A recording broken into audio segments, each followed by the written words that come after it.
shooting the shelf.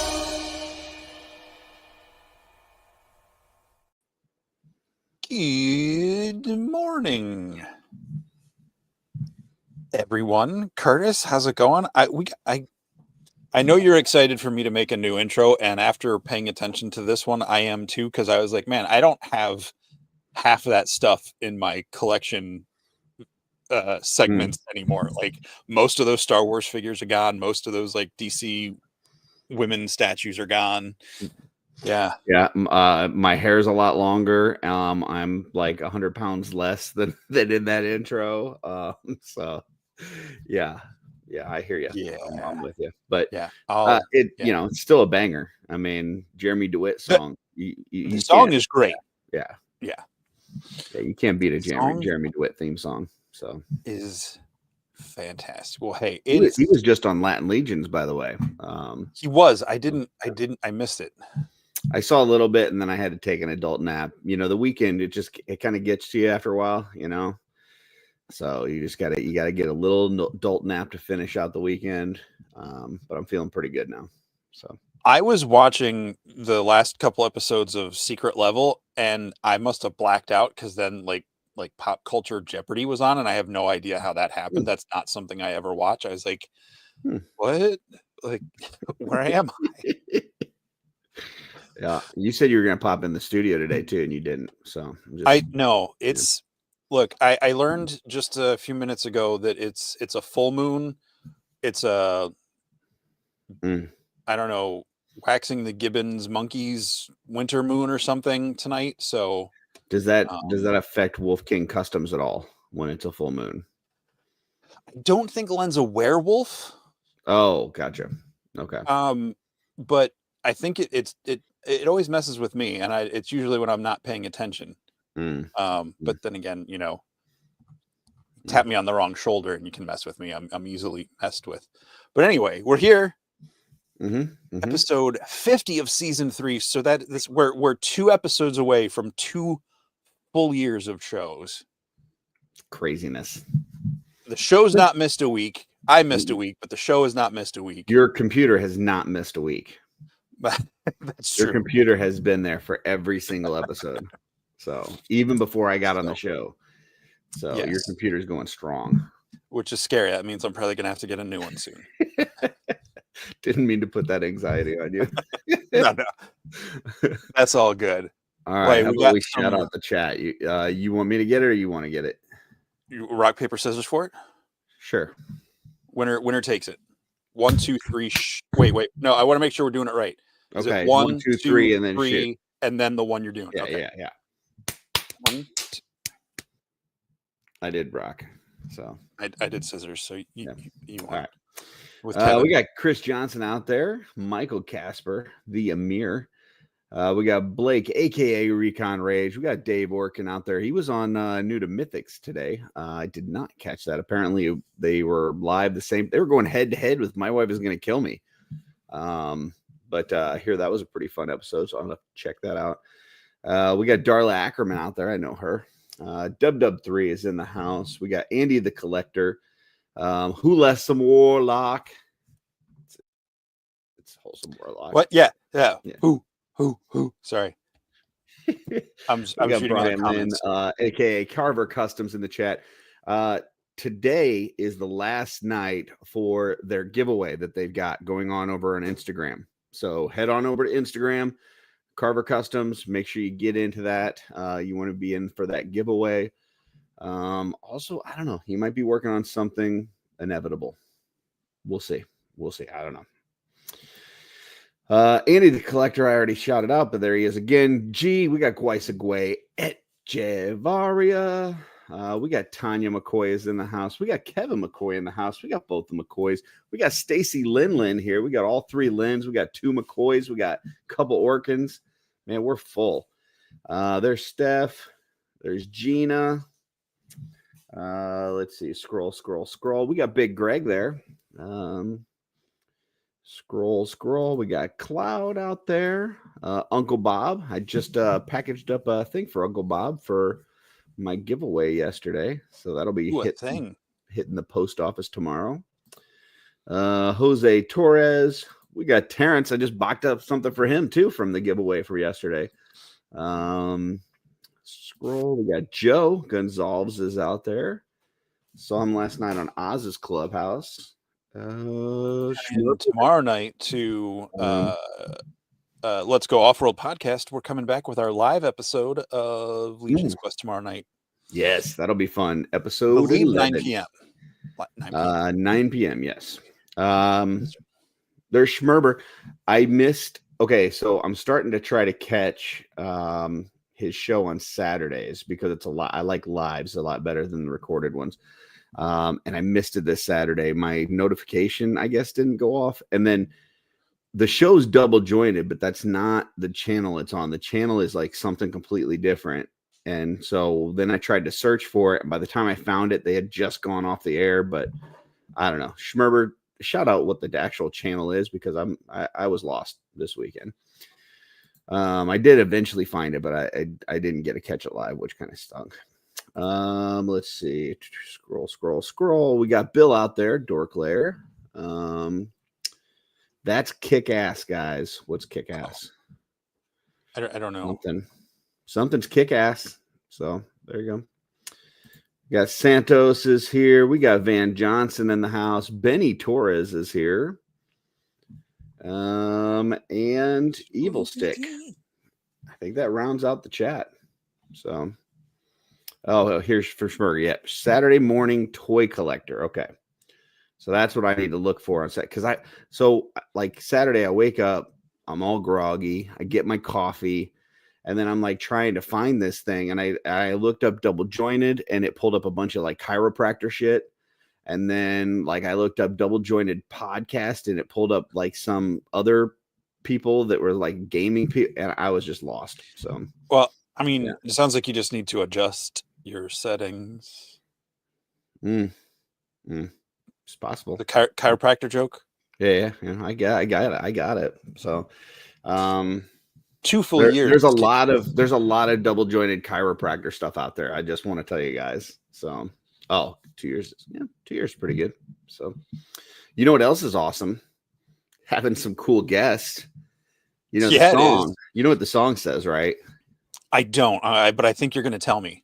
The song says bring a friend or two, but sometimes you can even bring more than that. It's even more fun. So why I don't count like that. Why did I do that? I don't know, man. You're all full moon, dang it. Yep. It's the Debbie Gibson moon. That's what I heard. Yep. I think we're alone now. No, we're not. We got some guests to bring on. It doesn't seem to be anyone around. Stop. Because now my brain keeps going into the lyrics of the song and not what we're doing. All right, you do the buttons because every time I try to click a button, you click the same button, and I. All right, we will do in the order that they showed up here. We had Gina first. Gina beat Jesse to the show. She was ready to roll. How you doing, Gina? Then we had Cloud show up. Cloud's there. What's up, Cloud? Hello. Looking awesome with that great collection in the background. That is beautiful. Look at all that. That's some fun stuff. It's a mess. Nah, it looks awesome.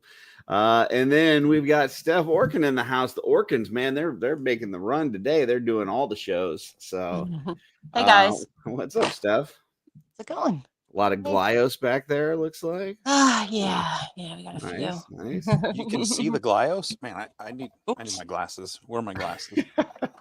You should see my coffee table. It's covered with this week's mail call. We lost Jesse. Jesse went so that he could see, and then now we can't see him. He went deep into the basement. There's bad reception.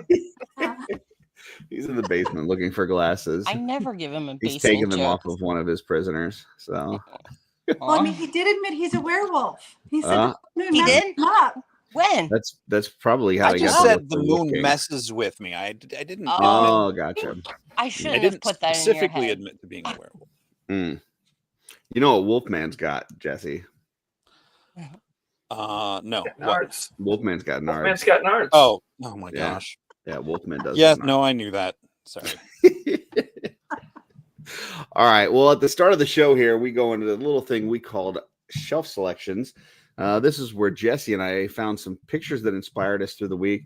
And most recently, some of our guests have been giving us pictures too. So this is going to be the largest shelf selection in the history of shelf selection. Awesome. That's the best part. So I hope you guys are ready to talk some cool pictures, because that is what we have got for you. So here we go. I'm going to try to remember who gave what, but there's a lot of pictures. So let's get rolling. Should we just raise our hand? I think I will shout out who I think it is. And then if I'm wrong, you guys just tell me that I'm wrong. This one is me. And this is Pale COO1, which is like pale cool kind of looking like maybe. But yeah, I just thought this was kind of cool. You got a little Clark Kent action looking over at the kid holding the Superman. Thought it was kind of neat on the street corner. So yeah, we'll work. How do we want to do this, Jesse? Because we don't want anybody to have to go last all the time. I'll go last. You'll go last, bottom, because so the comments can hide. Okay, so then I will start. I will start, and then how about we just wrap around from whoever's picture it was. So we'll go down to Gina. Gina, thoughts on this one? I just think it's really cool. I love that the little kids holding Superman next to Superman. That's fun. Is that the kid Short Round from Indiana Jones? Is that who that is? I think so. Between the two of them, it's period accurate for the 40s. Ah, gotcha. Okay. Yeah. Well, I guess he's in the 20s, 30s. Cloud, thoughts on this one?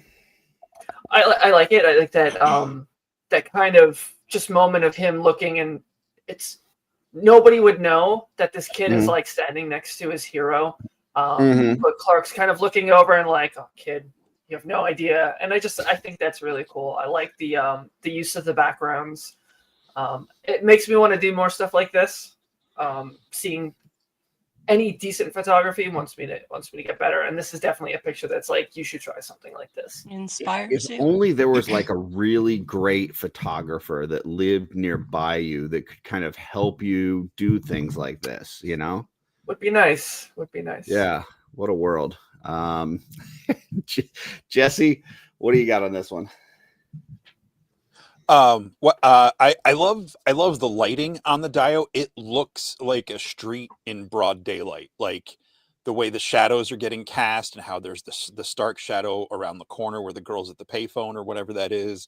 Like that's all really cool. And I do love the storytelling of it, where, like you said it, or whoever said that, Clark's looking down at the kid, like, it's just got to be that moment where he's like, man, all right, I'm doing something right. If this, and probably surreal. He's like, oh, what, embarrassed. Like, why is there a toy of me? Yeah.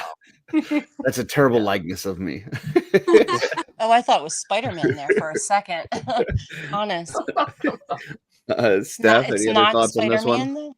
No, it's Superman. Well, I appreciate the cityscape. I mean, the Dio is really realistic. I can feel like the brake dust off on the curb there, like from the tires and stuff. But for some reason it's a nice picture. But I'm kind of curious, like what's going on in the background, like what the girl is doing there by the phone. What kind of call is she waiting for? Yeah, I'm not sure. But it's a great use of light and contrast, so I appreciate that. It creates a nice three-dimensional space. I'm not getting royalties. I'm not getting royalties out of that toy. I do like the you mentioned the curb there. I like that it's not just a freshly painted, perfect curb. Like it is, it's definitely looks like it's taken some tire damage and stuff. So, all right, next one I believe is Jesse. Yes, this is JP215 Art. I believe I just came across this account recently. And I just thought this dwarf looked freaking epic with the dual maces, or malls or clubs, whatever you want to call them. I just thought the custom work was really cool. And, I love when people use the box inserts to show off a custom, if they don't have like a full dio or environment to put them in. I love getting to see Nate Barch's art get to, be repurposed that way. So I just thought it was a really cool custom, and I'm looking forward to seeing what else they do. Beautiful. We're wrapping around. So Steph, you're up next. I love this dwarf. I like that it's something different that I don't normally see. I like the gray beard, the gold accents. It's really fresh. Nice. I like it. And he's sort of he's got that mysterious sort of aura to him with the eyes. The eyes are like hollow and sunken in, I don't know if they're blues or what, but from a distance that's what I see. Yeah, I like the soft goods on there, like the kind of the dirty soft goods underneath the loincloth there. Yeah, you got this really clean armor, but then the dirty soft goods underneath. This is really cool. This was also not an account that I was following, so like a good shelf selector, I just went out and followed this account. Folks, you do the same. If you see any of these accounts tonight that you're like, hey, I'm not following that, but it's really cool, go ahead and give them a follow. That way your Instagram can also be cool. So, Gina? Oh, sorry. You're fine.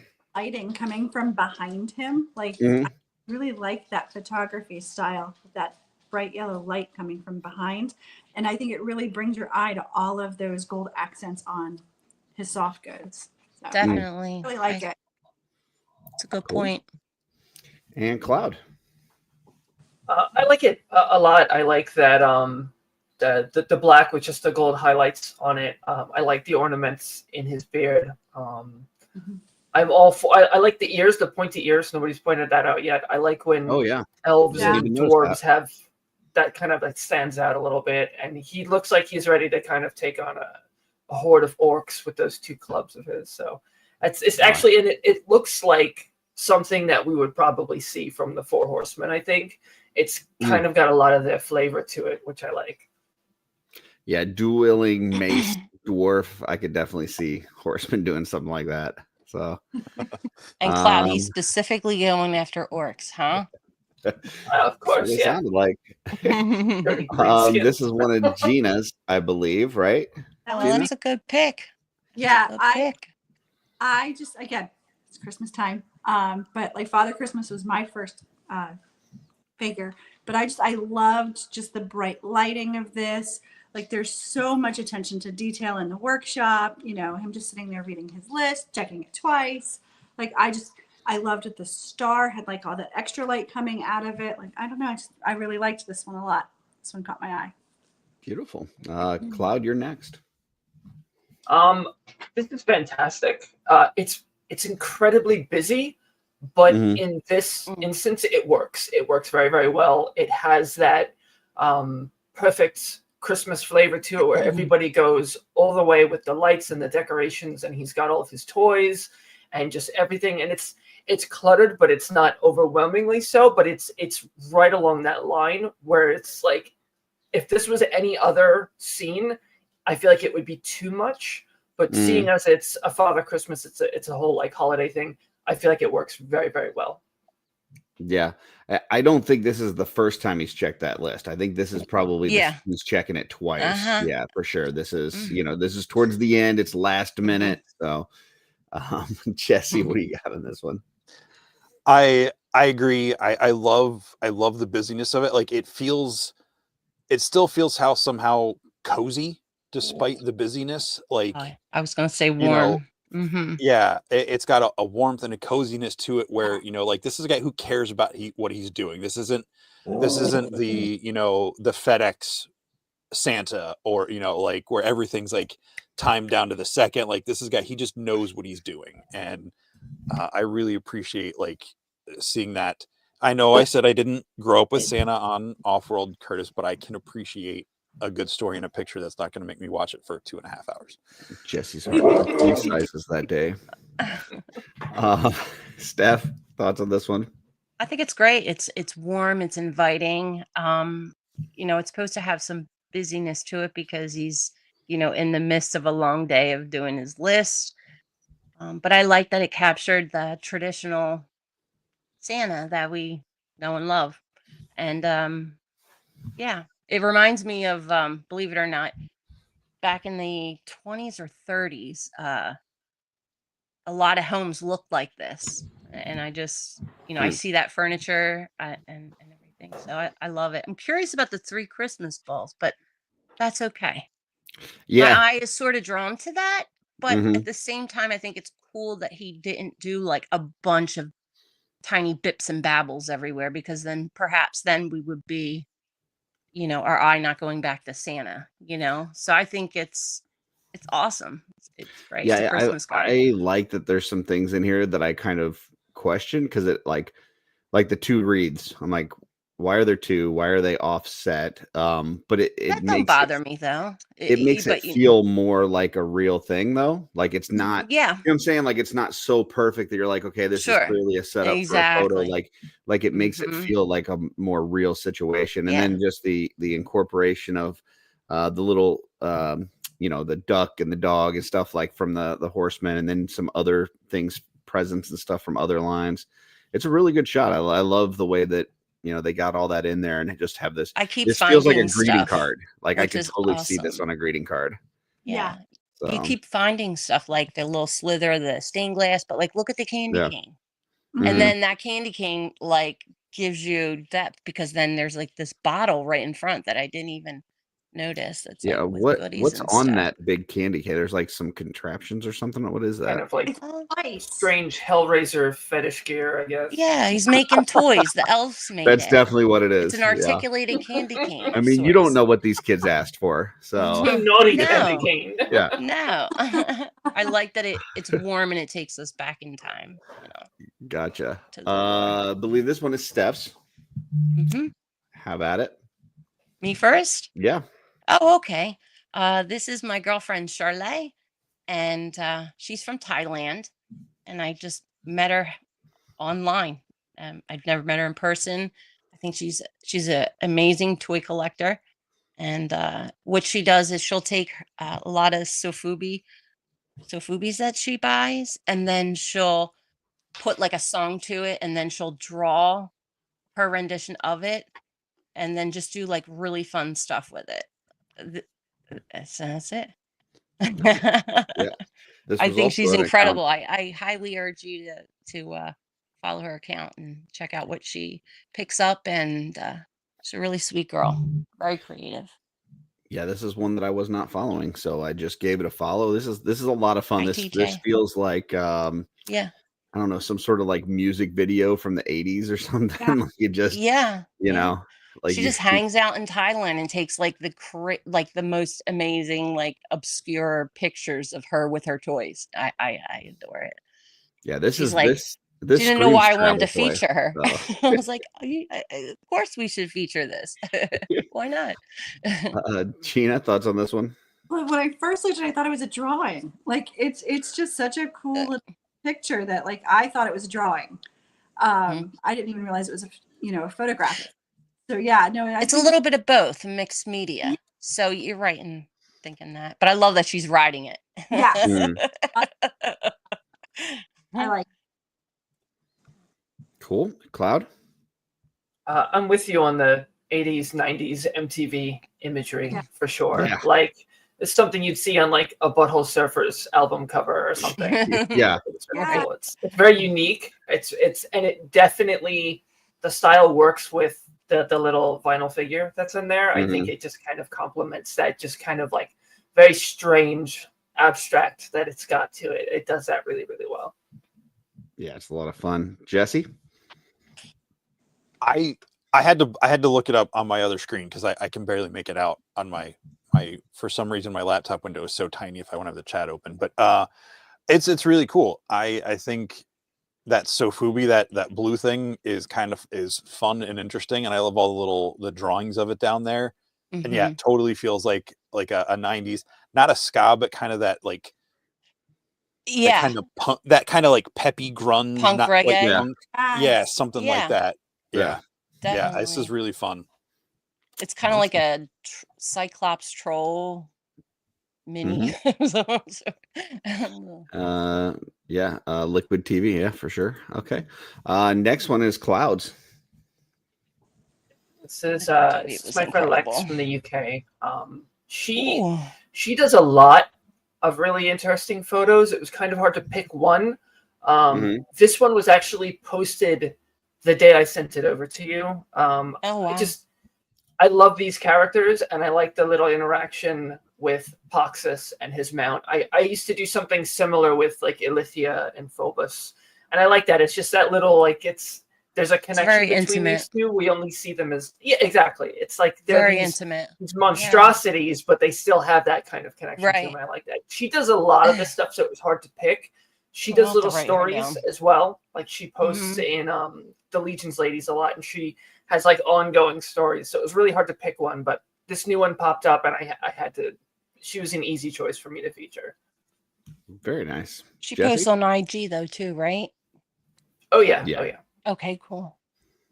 Jesse? Yeah, I saw that she'd just come back into the Cabal after taking a break and had posted something. I didn't see this one though.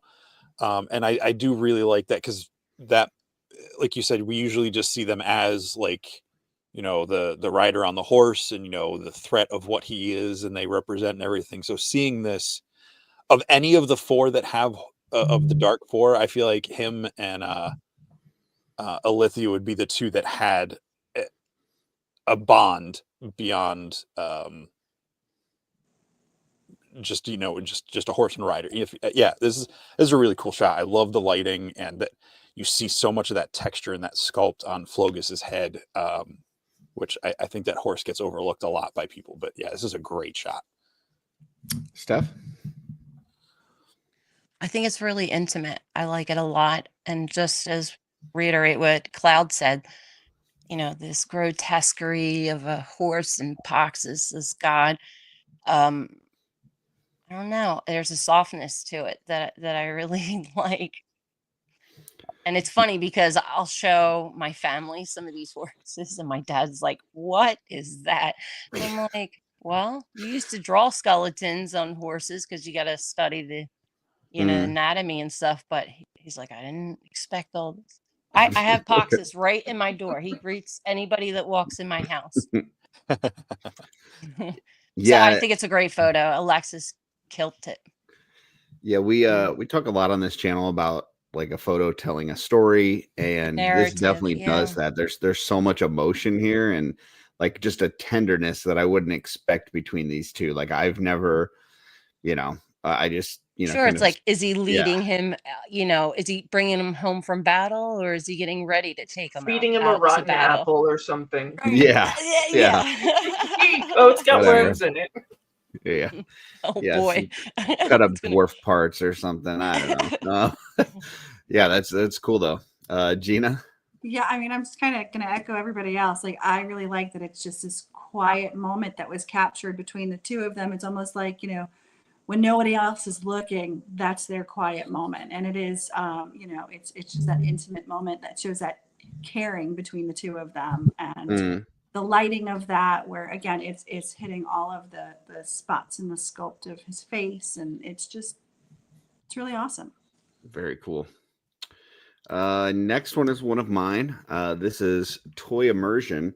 And this is an excellent shot in and of itself. Just the whole, you know, the pointing to the tombstone. I mean, this is, you know, right straight out of, you know, the book, the movie, whatever. But on top of this, I really thought this was cool because that Scrooge there is a collaboration between one Lord Stephen Busciotti as well as Darla Ackerman. So last year, Stephen had unveiled his Scrooge head that he had done. And he initially did this one with the nightcap. And when he did it, it didn't get put out because Len was like, well, what body are people going to put this with? Like, there's no body that makes sense for it. And so then Marley came out, Marley was revealed, and immediately Len's like, hey, put a hat on that thing and let's put that out there. And so they did. I remember that. Yeah. But this one was still sitting there and we kind of had not really much to do with it. And so in talking with Steven this year, he decided he was going to paint up some Red Death bodies and put that head on it, and he needed some soft goods. So Darla had done the soft goods for that Scrooge, that kind of nightgown. And this came out fantastic. I just think that this looks really good together. So that's a Red Death body on Scrooge. Yes. Yeah, because we really didn't have too many, human bodies that like that too much. I think. Yeah, Like he was slender. selling these sets. Now I don't know if this person painted that one. I know he had some that he had painted the whole Red Death and painted the head too. And then at Legion's Con, he was selling the painted head with the soft goods. So I don't know if this individual actually painted up that body themselves or if they, if Steven did that one. But yeah, this came out fantastic. So, Gina, I love it. Again, this one feels like a picture, like looks like an animation. It looks like it's from a movie. And I love knowing that Darla made his night shirt.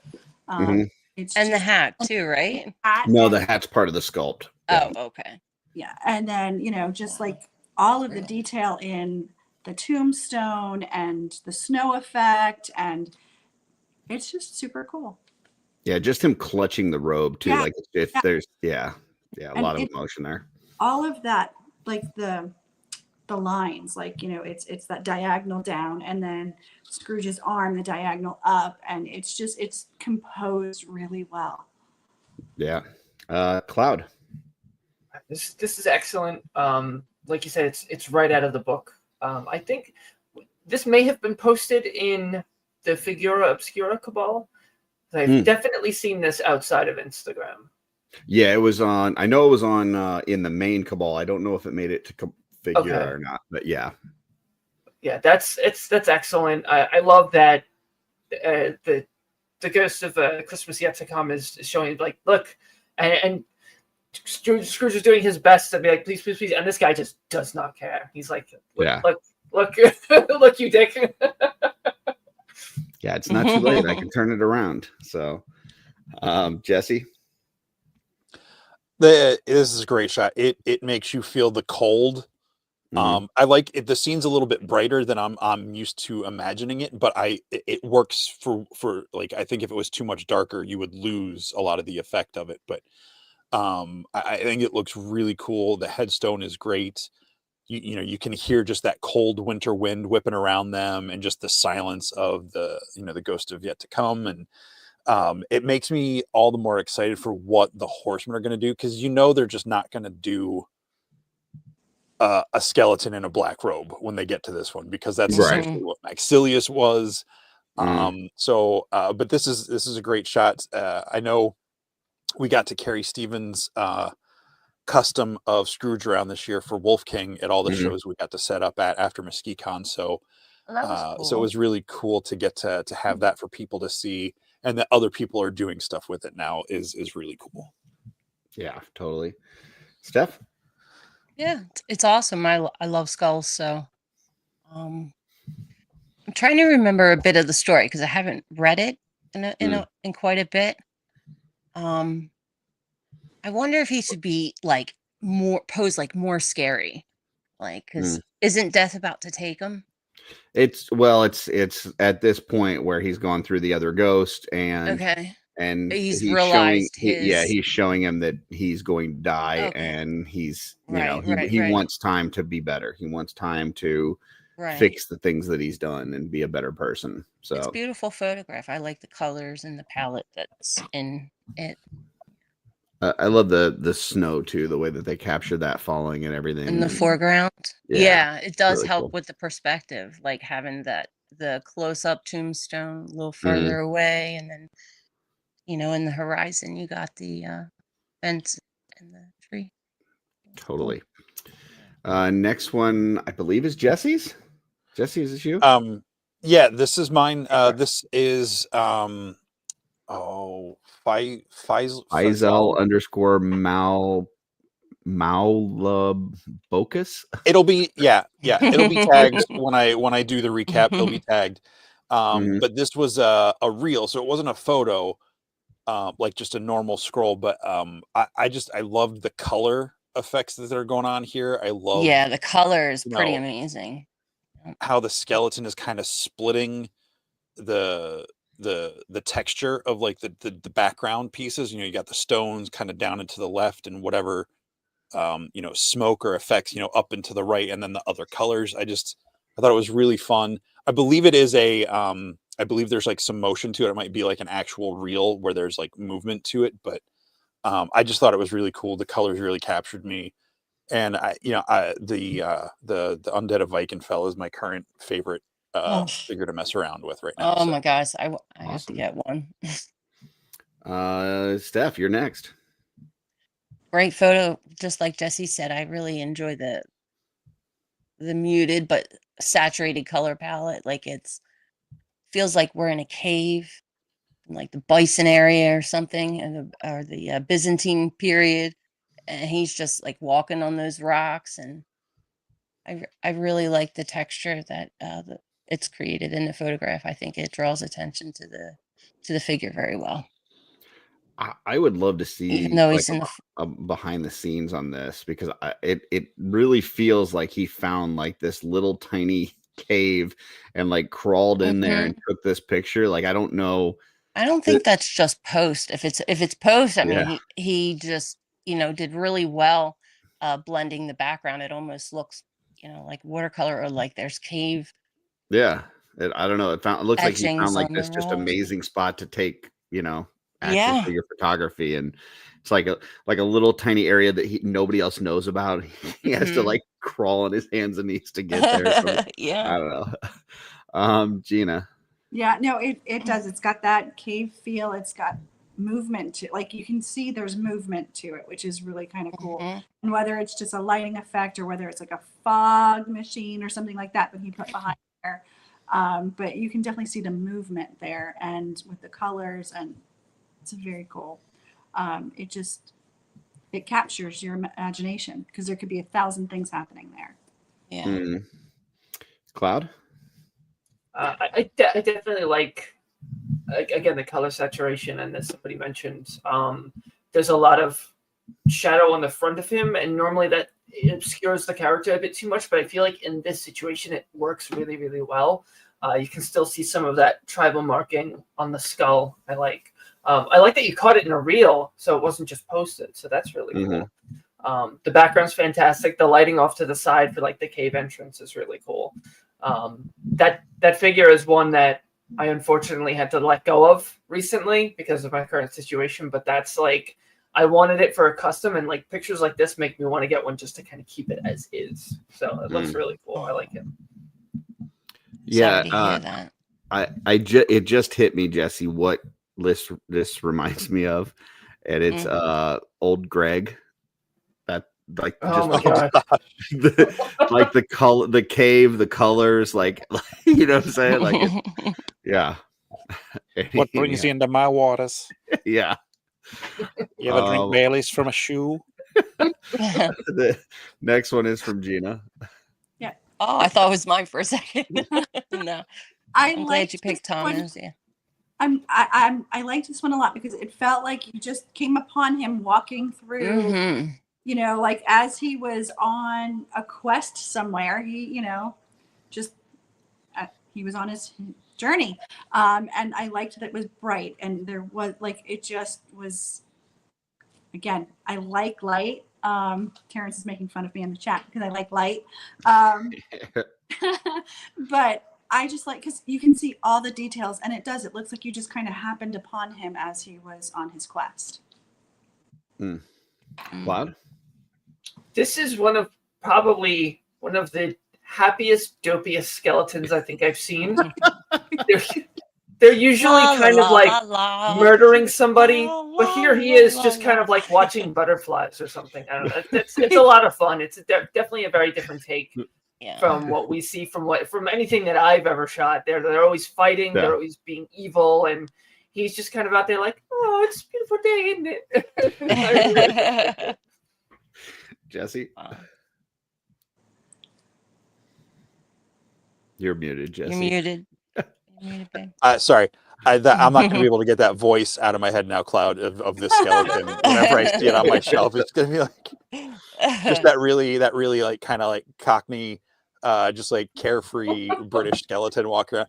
But when you said it looks like, he was just out on a quest and came across it, this immediately made me think of that hill that everybody in Hollywood hikes on in all the movies and TV shows, like that same trail, like it's in Shrinking, and like any movie, it's like the only bit of nature in Hollywood. And I just feel like, this guy's got like his Apple Watch and like his Jesse. Yeah. What? Guysway, just want to let you know you were muted. So you're not now, but you were. Now you're muted. You're muted again. Oh, okay. Yeah. There we go. Jesus Christ. Awesome. Steph. I am happily surprised at this. I love Thomas's stuff, and I can't believe I didn't catch this one, Gina. It's really great composition. He posed it well. Like, I couldn't do that with like half the, his leg back. And like you said, he's going down the trail. Even though it's rocks, it almost looks like the peak of the valley is like he's in a forest. It lends itself to something else. Like, I don't see a stone when I see that. You know what I mean? Right. So for me, because of the angle of the shot, I feel like it makes it look like he's shorter, like the shins look like they're shorter. So in my mind, this is Van's skeleton, right? Like, this is after Van has lost all of his organs and skin and stuff, and he's just a skeleton. Oh, because he's shorter. And then he has just looked over and said, "Oh, hey, didn't see you there." I just got it. Didn't know you were watching. I should be evil and bad. Sorry, you just this caught is me definitely daydreaming. Definitely a challenging photo to take. Like, you can tell he challenged himself with this because it has lighting. This center, subject center, and it has that foreshortening or foreshadowing going on, which is like tends to make things shorter. But he tried it. I think it works good. Like, it's Totally. a good pick. Next one. Now, this is one of yours, Steph. Yeah. We're talking about skeletons, and I wanted to pick one of my close friends. I like that he has a mohawk. And it's pretty basic. I like it. Shows off the beautifulness of this faction. And this is Brett Stoddard on Instagram. It's Tiny by Tidy.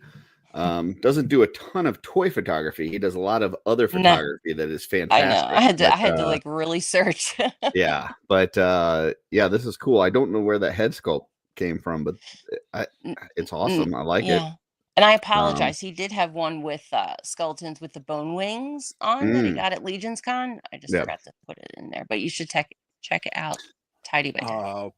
Point of order, I want to point out the one with the bone wings. I painted those head and those wings to match, so no big deal. You did? Very nice, Jesse. I want to see it. Awesome. Okay. Well, yeah, this is cool. I love it. Gina. Oh, it's super fun. Like, again, the mohawk's really cool. I think he borrowed Trevor's blue light from behind him. And no, it's a fun pic. I can see that. Cloud. I don't think I know anybody that has more skeletons than Brett. Let's talk about that for a minute.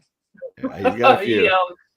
He shares a lot on the Garrison Discord that we had jumped on a while back, and so the middle finger skeleton hands is something I've seen before. It's a lot of fun. I'm kind of surprised I haven't seen that more. See, there you go. There he is. There you go. Sweet. Oh, it is Borderland. Awesome. Yep. He cares so much about the skeletons. And he really does. Yeah, this is before the graveyard skeletons hit. Like, imagine how many he's going to have after that. I can't even guess at how many of those he ordered. So, Jesse. Oh, Dylan did this is fun. I believe if I was watching Ted Lasso, one of the commentators would be like, "Sorry for the fruity hand gesture, folks." But yeah, no, this is great. It's very punk rock.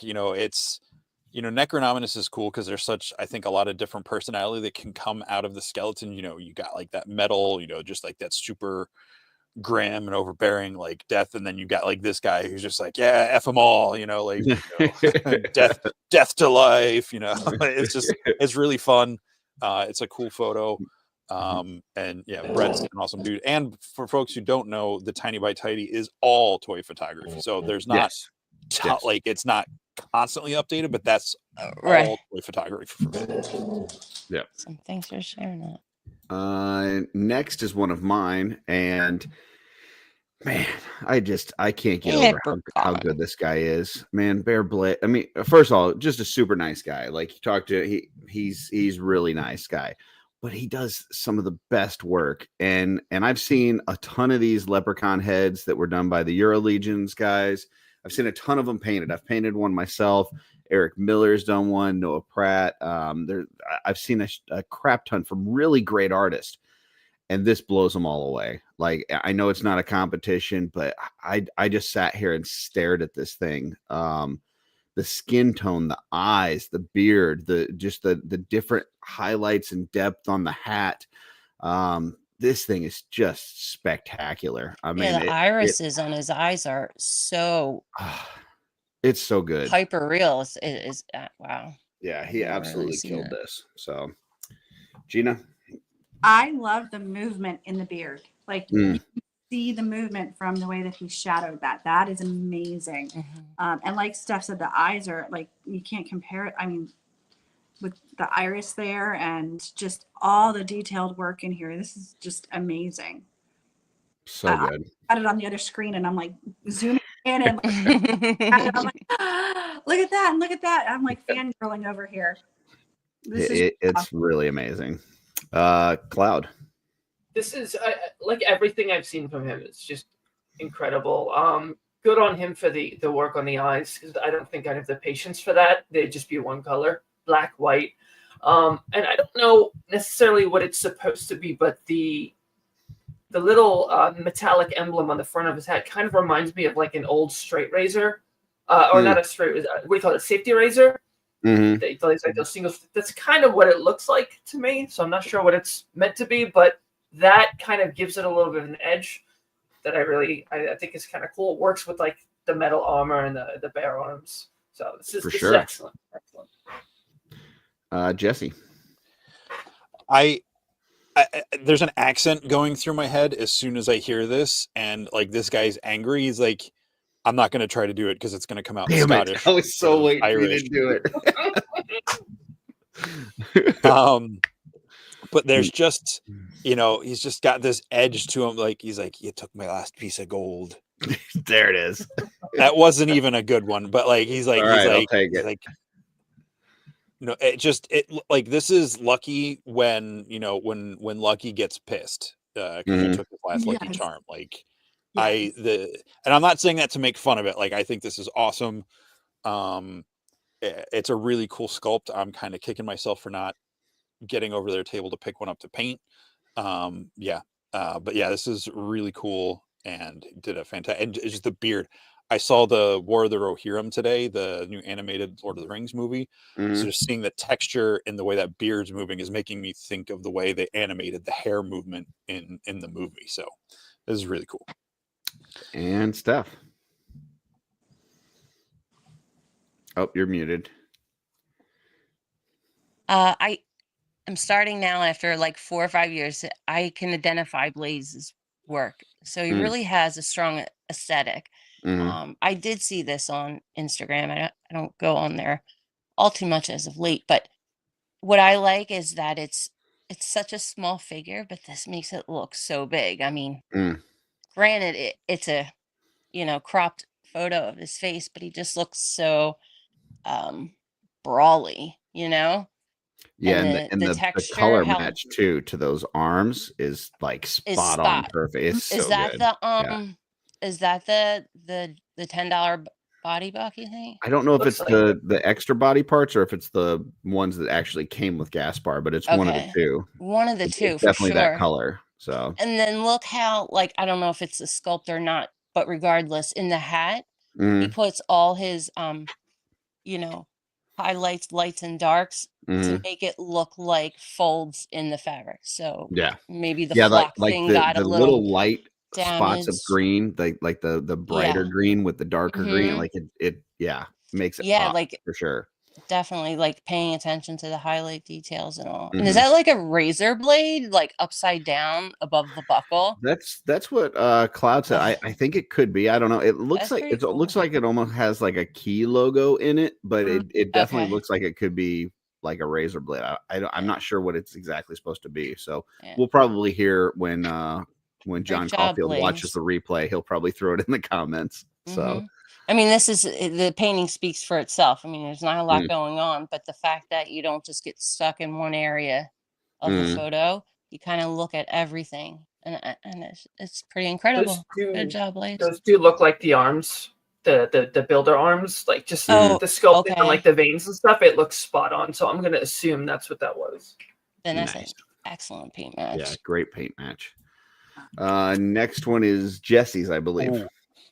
Yeah. Tiny. So this, I had to do like a triple take of this because I'm like, because I was like, is this like from an upcoming like movie of some sort? Like, again, because I'm looking on my phone, so it's not like full scale. And I realized, oh no, that's in Indominus Rex, and those are some Savage Crucible, I think, and maybe some other stuff in there. But I just the absolute mood that this picture with kind of that kind of like low bunker, like guardhouse or whatever that is, it gave me some vibes of like the Warcraft video game, like some of the orc, like guard towers or whatever. And just that muddy, wet, cold atmosphere that it has, just really gave a really cool tone and heavy presence. And it just really, like, I think when I realized it was a toy, I think I literally did like a like gasp, when I realized what I was looking at. And this is geek.turtle over on Instagram. So yeah, make sure you follow that page. Lots of really cool stuff. Steph? Oh, you're muted again. Sorry. You're muted again. Looks like you're muted on the screen.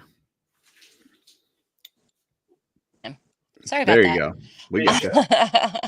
I like the narrative of this. Has an ambiance to it. Is it morning after battle? He came home. And the fact he's riding a dinosaur is amazing.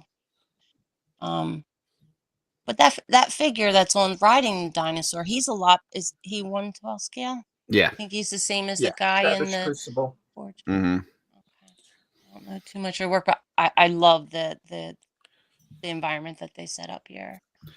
Yeah, this is Dean Wright, and he like Jesse says, geek.turtle on Instagram. And the thing that I love about his Instagram is a lot of folks will set up for one particular shot. Like they're trying to get one shot, and that he does this like these big elaborate displays.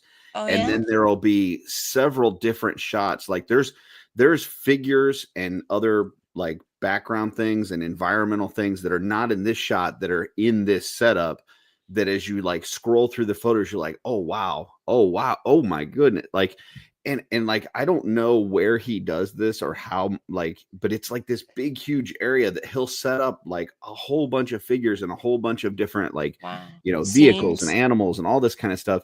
And then just take these different shots from all over it. And it just looks like it's straight out of a movie. So really cool Instagram to follow, because like I said, it's more than just this. Like if you see like a photo like this, start scrolling through there, because there's going to be a lot more. So Gina.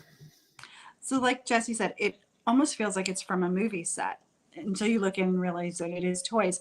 I like the moodiness of it. I like all of that fog in there. I like the depth that's created by that figure being way in the back in that fog. I didn't see that, Gina. That's a very good point to add there. These are way back there, so it adds that depth. Everything forward. It kind of brings into focus some of those other guys that are up on the watchtower, and so I just think it's really awesome. I really, really like this one. Nice. Cloud? This might sound odd, but everybody keeps talking about like the mood of the environment. I can smell this picture. Like that. You can smell the dung. No, it's not even that. It's just that environment. Like, muddy. you know what the ground feels like. You know what the Mhm. air smells like. Like, it's just, it Mhm. really does so well to capture that. And then that watchtower, that's a creature. If you look, you can see its rear leg. And then I'm looking at the sequence of photos. That's some kind of like four-legged creature with like something built on its back. And you only see a little part of it, but I caught the leg, and I was like, wow, that's really cool. So I had to go check out his Instagram, and yeah, In they've the got left like the next. foreground, you mean? That guy? Yeah, if you look at like the space between Ooh. the dinosaur mount, there's like that kind of empty space, and where like that's a leg, Oh yeah. Yeah, it kind of comes down to the bottom, and there's a foot down there. So in the sequence, the next picture shows on go to the Instagram. The next sequence shows this four-legged creature with this giant tower on its back with like 6 or 7 guys kind of riding it. That's awesome. Pretty crazy. So that's a really cool catch. I started following him for sure. Awesome. Next one is one of Gina's, which she has since followed.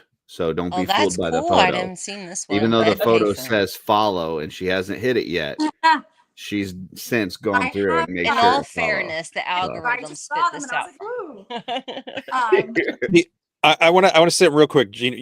I'm not going to comment on the picture. I'm going to comment on that. Curtis gave me the same thing. Like, I'm like, I grabbed the picture and then I followed. Yes. Like, it's not about me. It's about the picture. Right. I just want the people to know, like, when they go to watch this later and they're like, oh, they show my pic, but they didn't even follow me. No. We did. So he's looking out for you, I guess. Yeah. Curtis is just looking out. Yeah. I just sent it first. But no, I liked this one. Again, it tells a story. Like it, again, you see them, they're in the middle of the battle, but also because of the way that the skeleton on the ground fell, it's silly. So silly, but my first thought was, oh, sweep the leg. Is that a goblin axe there? Yes. Perhaps. Is that why you like it, Gina? Yeah. No, it was just I could feel the motion in it, feel the movement. And apparently, as we're going through this, I realized I like movement and light in my photos. I'm learning about myself here. But again, it was just, I thought it was really cool because you could see the movement in the picture. And then again, it made me giggle a little bit when I thought sweep the leg. I don't know. Figured I'd share. Totally. Cloud? Skeletons. Love it. The Valiant Knight with the pucks of soft goods on it, I think looks really cool. Two of those, both those figures live on my desk there within arm's reach. I love them. I love when people take photos of them. I like the battle scene. I like how frenetic it is. There's a lot going on, and I like the background quite a bit. It's like this temple or a tomb that this guy's come across, and these guys, I can see them coming up out of the ground like Harryhausen style to fight him. So this is fantastic. Well done. Definitely. Aren't they amazing desk figures, both of them? Right? Like they live on my desk with the Ninian infantry. I have my first Valiant Knight exactly with that. Two of the best desk figures ever. Like if you just need something just to hang around while you're, just to have something to mess with while you're at your desk, for sure. Absolutely. That's two of my favorite photos. 2 photos that I've actually been proud of have been of the Valiant Knight fighting the Skeleton Legion Builder too. Like I put more into it because of how much love I have for them, and those photos I can look at them and be like, hey, that's not bad, but they're great figures, and this is just more proof of how fantastic they are. For sure. Jesse? I agree with everything. I'm not going to be able to add a whole lot other than like the story that I'm feeling here is like, it's like some sort of like knight errant, like out on his quest. It's not some big glorious, like super well-to-do. It's not one of the, the characters in the upcoming waves, where you've got, was it Sir Adalric that's got like the plumage and he's one of the richest people in Mythos. Like this is just like a down dirty, like just guy with armor, just trying to do the right thing. And just the moment, like this could read funny, like you're saying, Gina, with like the sweep the leg, maybe you hear like a bowling pin kind of sound effect as like they go scattering, or maybe it's more like Inception when that guy bonks his head on the car, which like gave me a very visceral reaction in the movie theater when I saw that movie. But yeah, this is great. I love it. And yeah. Steph? Epic. I think it's so epic. It has like this biblical feel to it, like a Demon Souls book Dark at Souls Sunday kind of thing. school. Like, you know how it would have that like art depictions, in Bible stories, I guess you would say. It kind of follows that same aesthetic, I think, and the composition, it's awesome. He paid attention to it. It's not just directly front and center the night. The skeletons help lead your eye all the way around the picture, and I like that he did that.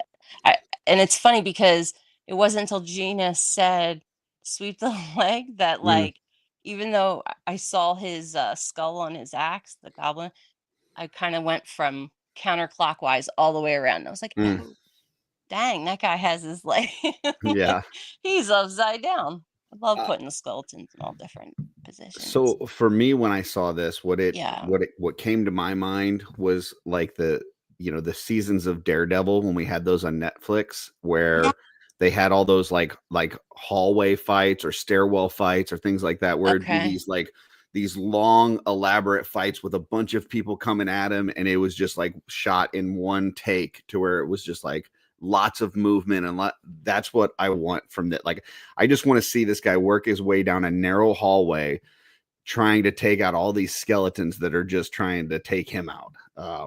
So cool. Like, this would be if they did like a stop motion animation of this one Valiant Knight like taking on all these skeletons, I'd be all in. Like, yes, like Hope said, you definitely have that aesthetic.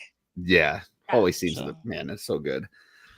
And to Cloud's point, those Poxis soft good, like, I don't think you can put those Poxis soft goods on anything and not have it look good. Like, that's Poxis soft goods. Yeah, it's like immediately makes it look like wasteland cool. Like, yeah, super awesome. Yeah, see, and then the soft goods we're getting in the second Ox Crew wave are going to have that same kind of taste to it. I think. Yes, this gets me excited for what's to come. Sorry, like very like Mad Maxy, yeah, like desert cool. So next one's one of Steph's. I didn't think you liked damaged looking stuff, Curtis. Sorry, I can't. I don't like making damaged looking stuff because it makes me feel like I'm making something messy. But I love everything looking has to be stuff like that's like that. Okay. Yes, you like it refined and regal. So this is our friend Everett Miller. He did these builds of Glyos, and he put a little sign in there too. Right, I see the sign. This is this is to remind all the boys and girls and big and small to they're right at the corner watching. There. Yeah. Right at the corner. So this is a Brim Lord and Crayboth, and then I like how the bot in the background, it almost looks like a Christmas tree. I didn't even think to do that. Well, I didn't have that many parts, but I have that green and red part. But the fact that he put this together like that is beautiful.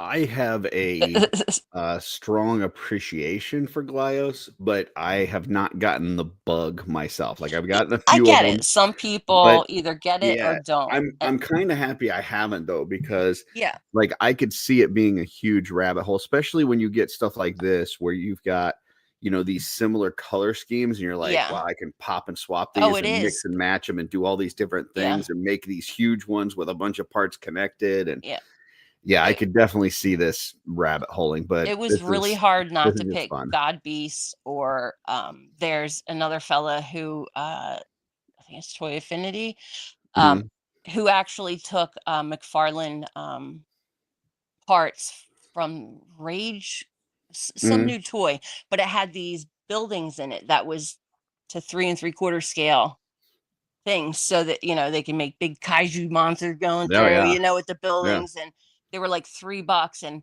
I could have showed all that, but I just wanted to give props to someone in our community.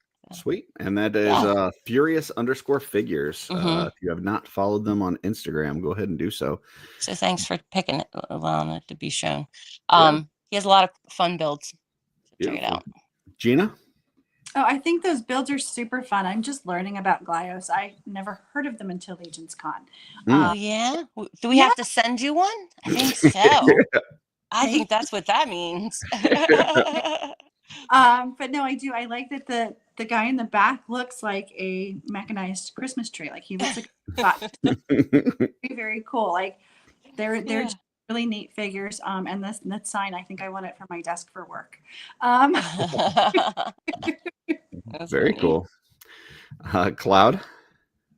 I dig the Glyos. I had an old housemate, my God, ages ago. I was in my 20s, and he was buying them from Onell Design. And he was the only person I knew that knew what these were. And there weren't too many different designs at the time, but I had so many of these things, and I'm so upset. You did? And I have no idea what happened to them. They might have been lost in a move, in one of many moves. But what I wanted to do is dig them up and bring them to Legends Con and hand them out to people, because it's not something I collect. But I think they're really neat. I like how much more interesting they've gotten over the years. And this just kind of looks like it just kind of reminds me of like a demented children's cartoon. Yeah. Like we watched like Toxic Crusaders and stuff as a kid. Yeah. Better. That's kind of what this reminds me of, is like I can kind of hear these guys' voices, and I can hear like they have like a really irritating theme tune, but it's a lot of fun. Right on. Very cool. Jesse? This is just a lot of fun. I love the sign. I love the dio. The green's my favorite color, so seeing all these green Glyos is really cool.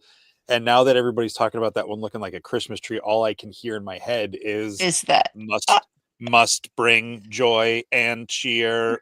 Merry Christmas, like just very robotic. Wait a minute, you're hearing Maverick?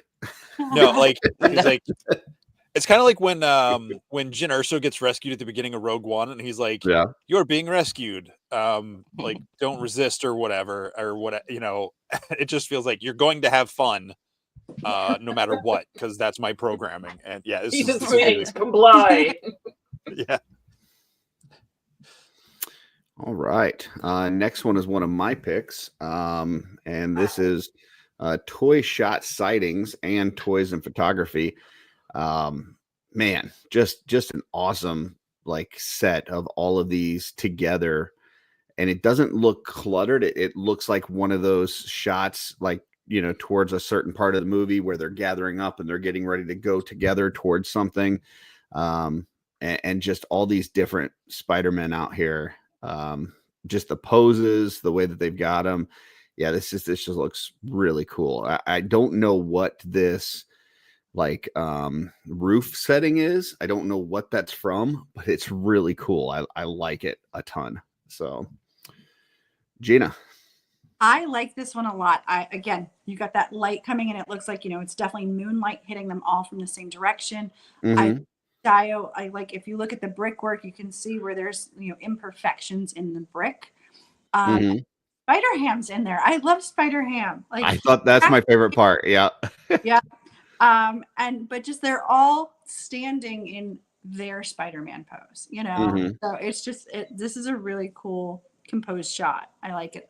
Yeah. There was a lot of thought put to the different poses for sure. Yeah. Yeah, it's not just, hey, I got them to stand there, which is what I do. Right. That's how I take photos. Yeah. They were very purposefully put in those positions. Yeah. Cloud? This is awesome. I'm not the biggest Spider-Man fan, but the ones that I do like are all in this photo, like Gwen, and then 2099 and Spider-Ham, and then Scarlet Spider, one of my favorite Spider-Men. I was big in the 90s. I love how just moody and angsty he was for the time. It was great. It was so bad, but it's so great. I like how they portrayed him in the last Spider-Man film. The lighting is fantastic. The set is great. The buildings in the background. I think these are all like either Mafex or figure arts or something. But these figures pose so well. They're so smooth. So I'm sure like it took time to set this up, but the pieces themselves lend very, very well to these kind of poses, especially for the Spider-Man characters. So this is just like this summation of like taking what these figures were meant to do and doing it. I think it was very, very well done. Yeah, and on top of that, those movies are just fantastic. So I mean, you take the, what you've picked up from those movies and just the like how good it is, and then you pull that into this picture with these figures, and it's even better. So Jesse, this looks like a comic book cover that I have seen. Like, I'm not saying it is, but like it looks. I mean, granted, it's this big on my screen, but like it does not look like toys. I like the color grading that's going on here. Like, I don't know how much post effects were done to this, not effects, but like tinkering or editing or whatever you want to call it. I don't know the right terminology, but like, all those reds, I imagine, are not the same red on the toy. Like, if you lined them up, they would be different. And they look different enough, but not to, but they're all in like the same like little gradient that like they stand out from each other and they don't blend together. And the blue, like, just, it feels almost monochromatic. In like the blue, like blues and reds, just varying instead of like black and white. And I think it's really cool. Yeah, I know, you and I talked after the last movie, how like when they were in like some different worlds, there was like a different overall vibe to the color, to the everything. And it kind of feels like that, like they're in this maybe more dark and gloomy part of the Spider-Verse. And that's like, that is taking shape over all of them at this point. So, Stef. I think this is a neat depiction, like chronologically, of all the Spider-Mans that have been put out there. I don't follow Spider-Man that much. I just know when he went from like being this static character to this like amazing one. So I watched the first few, but I'm assuming am I correct in saying that? Like these, like how many Spider-Mans, like does this go back a decade? Like is this the ones from the last year or last 10 years? In the movies, they like basically go through all these different dimensions and you get all these different versions of the Spider-Man. Okay. So multiverse, right? Multiverse. Yeah, Okay. like a multiverse. Right. Yeah. Oh, I gotcha.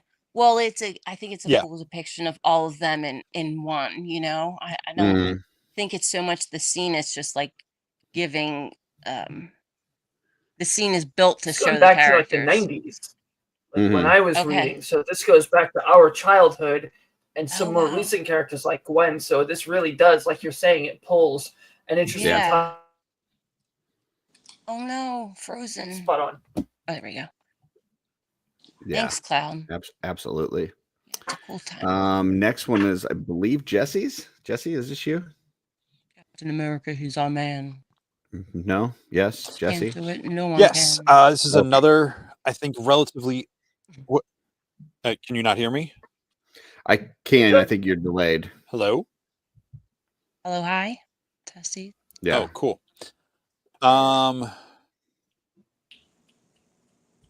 I'll even come back. Okay. Well, then we will go to Stef. Stef, thoughts on this one? Hi,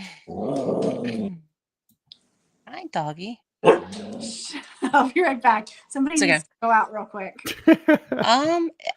It's action.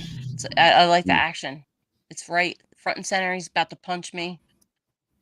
Yeah, definitely in your face. A lot of stuff, a lot of explosions and fire and everything in the background, and you got that angry face. I like the extended hand in the front with the the fist drawn back. Now I see that now. Yeah, that's great. Yeah, he's just ready to wallop foreshortening somebody, and being that the version of Cap that this is, I'm guessing the one that he's walloping is probably a Nazi. So but now that Jesse's back, we'll turn it over to Jesse. Why, you didn't like my description? Captain America, he's my man. Okay, just want you to know that. I wish I hadn't frozen up when I did, because I absolutely cannot stand this version of Captain America. He is a Nazi.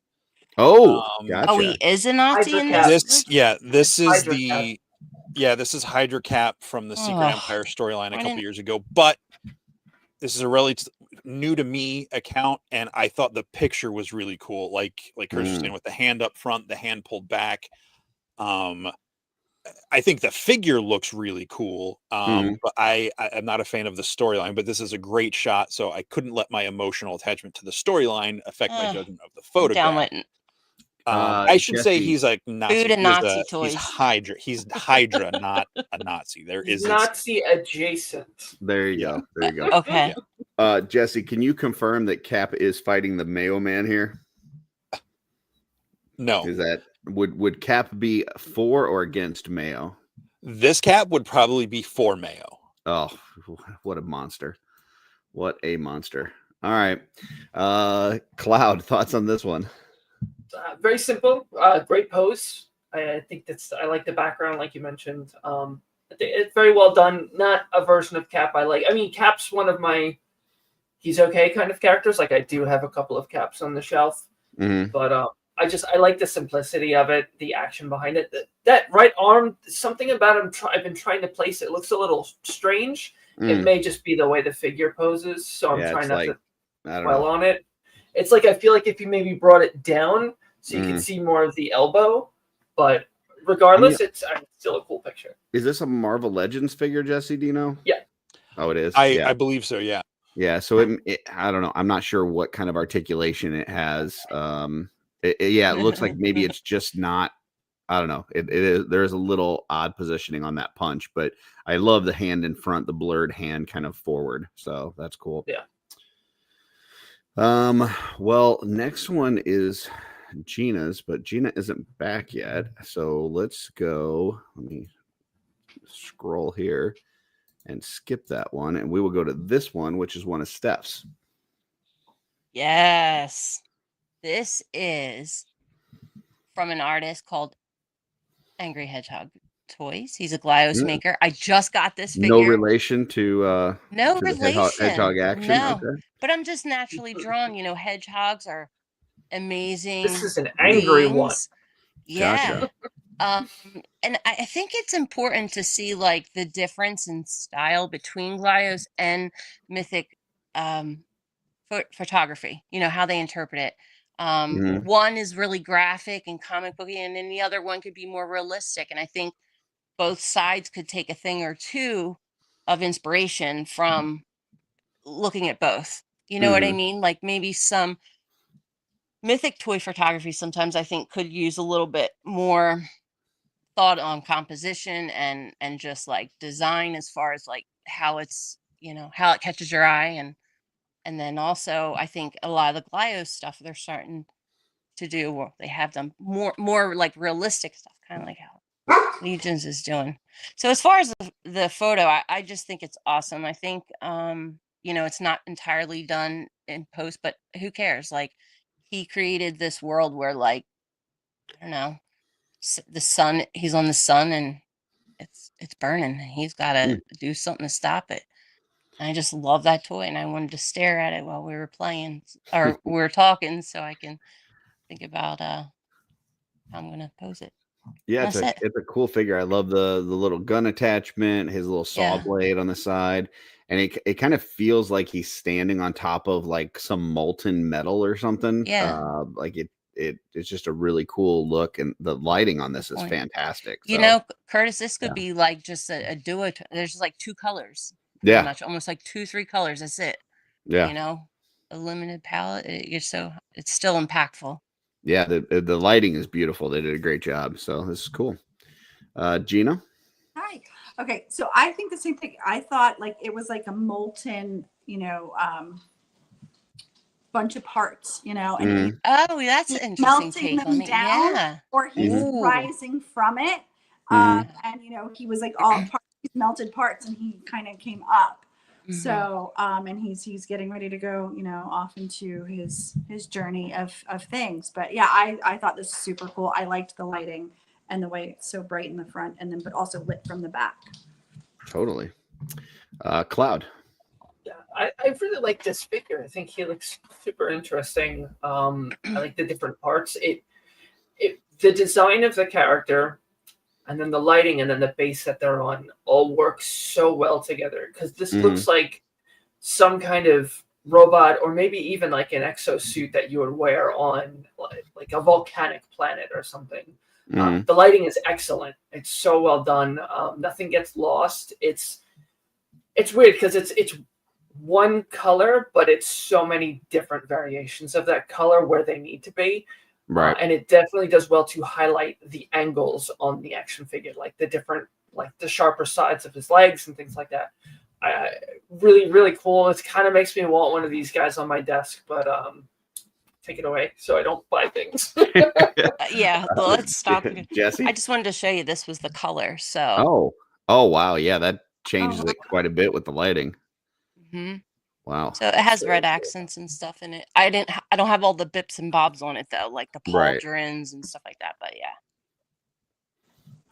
Jesse, I got him here too.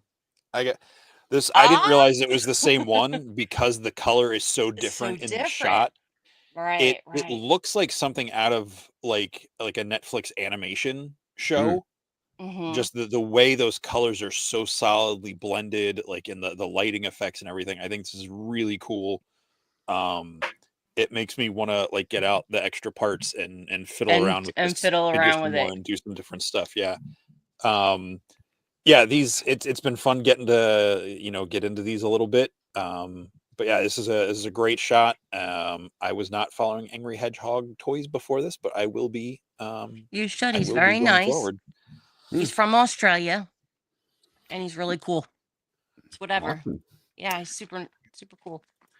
This figure also, that now that I kept staring at this as we were talking through it, it's got like that spiky pauldron. It's got that saw blade.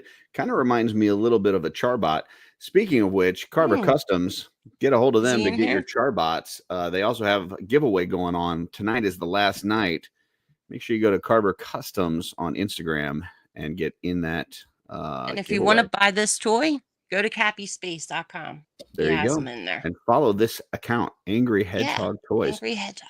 All right, Gina, we had skipped yours because you had stepped away. So we're going to go back to yours now and tell us a little bit about this one that you immediately followed right after taking this picture. Absolutely did. Again, Kurt is on Let It Go. It's Christmas season. It's Batman. I love the lighting. I love the snow effect. Here he is tiptoeing. Is he going in to check on the reindeer at Santa's workshop? Like, what's happening here? There's definitely a story. I don't know what the story is, but there's definitely lots of possibility for story on this one. And again, I liked that lighting. I liked that snow effect coming in. I just thought this was a fun shot. Totally. Cloud. It's another photo with fantastic environment.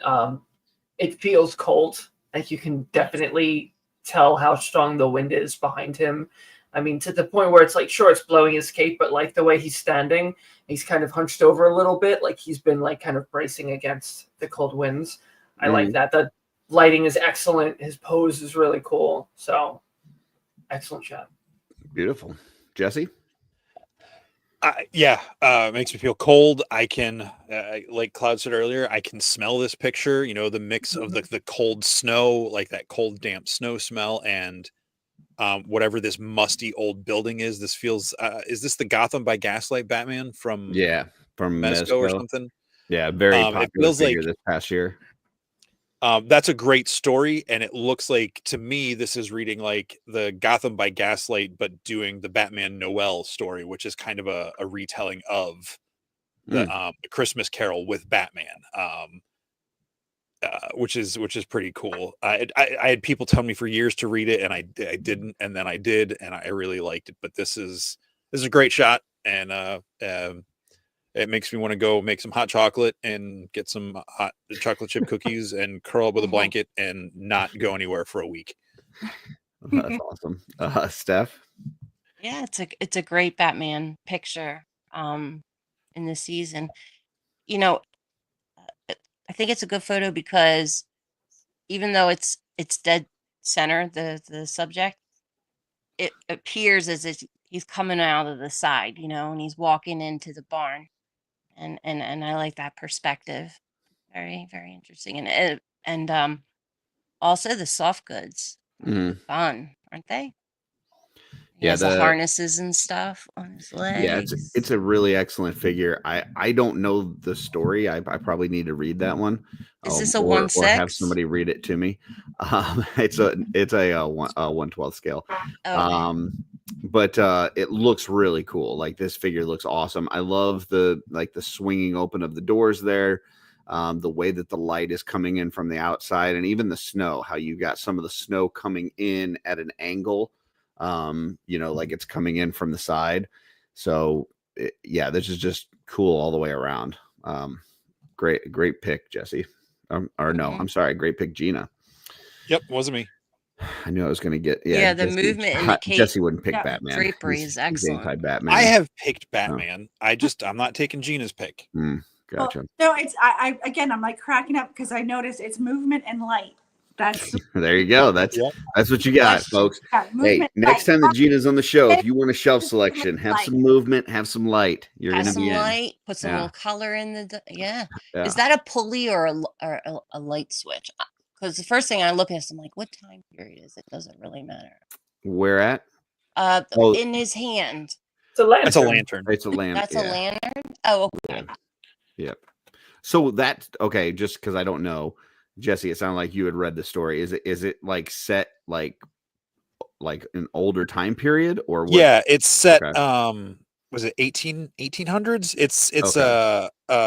It's basically like a Jack the Ripper story. And is it like is it like that makes still sense. Bruce Wayne, or is it like a whole different? It's their. I mean, you're familiar with the DC Elseworlds. Yeah. So it's like if Bruce Wayne like was born multiverse back then. Okay, gotcha. Yeah. But it is set in Gotham. Yeah. Okay. All right. We saw this one from Stef, which means this one is mine. I actually just saw this yesterday. I had to adjust the slides because I saw this and I thought it was just a ton of fun.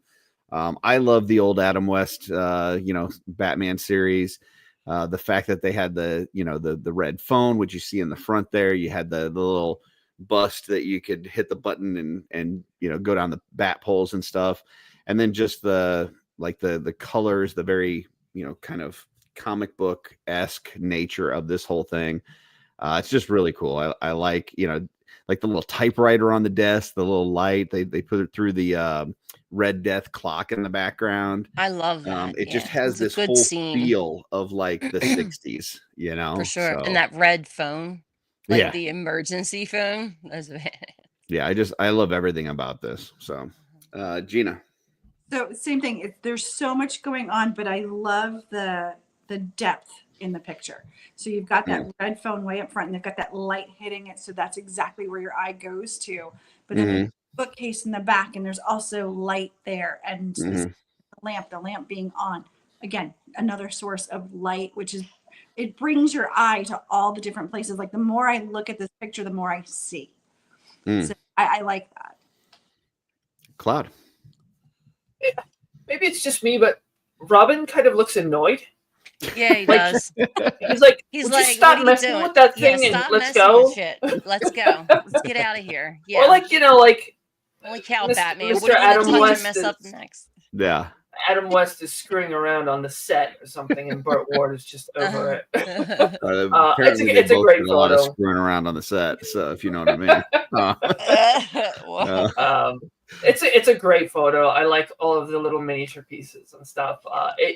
The way it's lit very much captures that original television show. It was very bright. It was very vibrant, cartoony.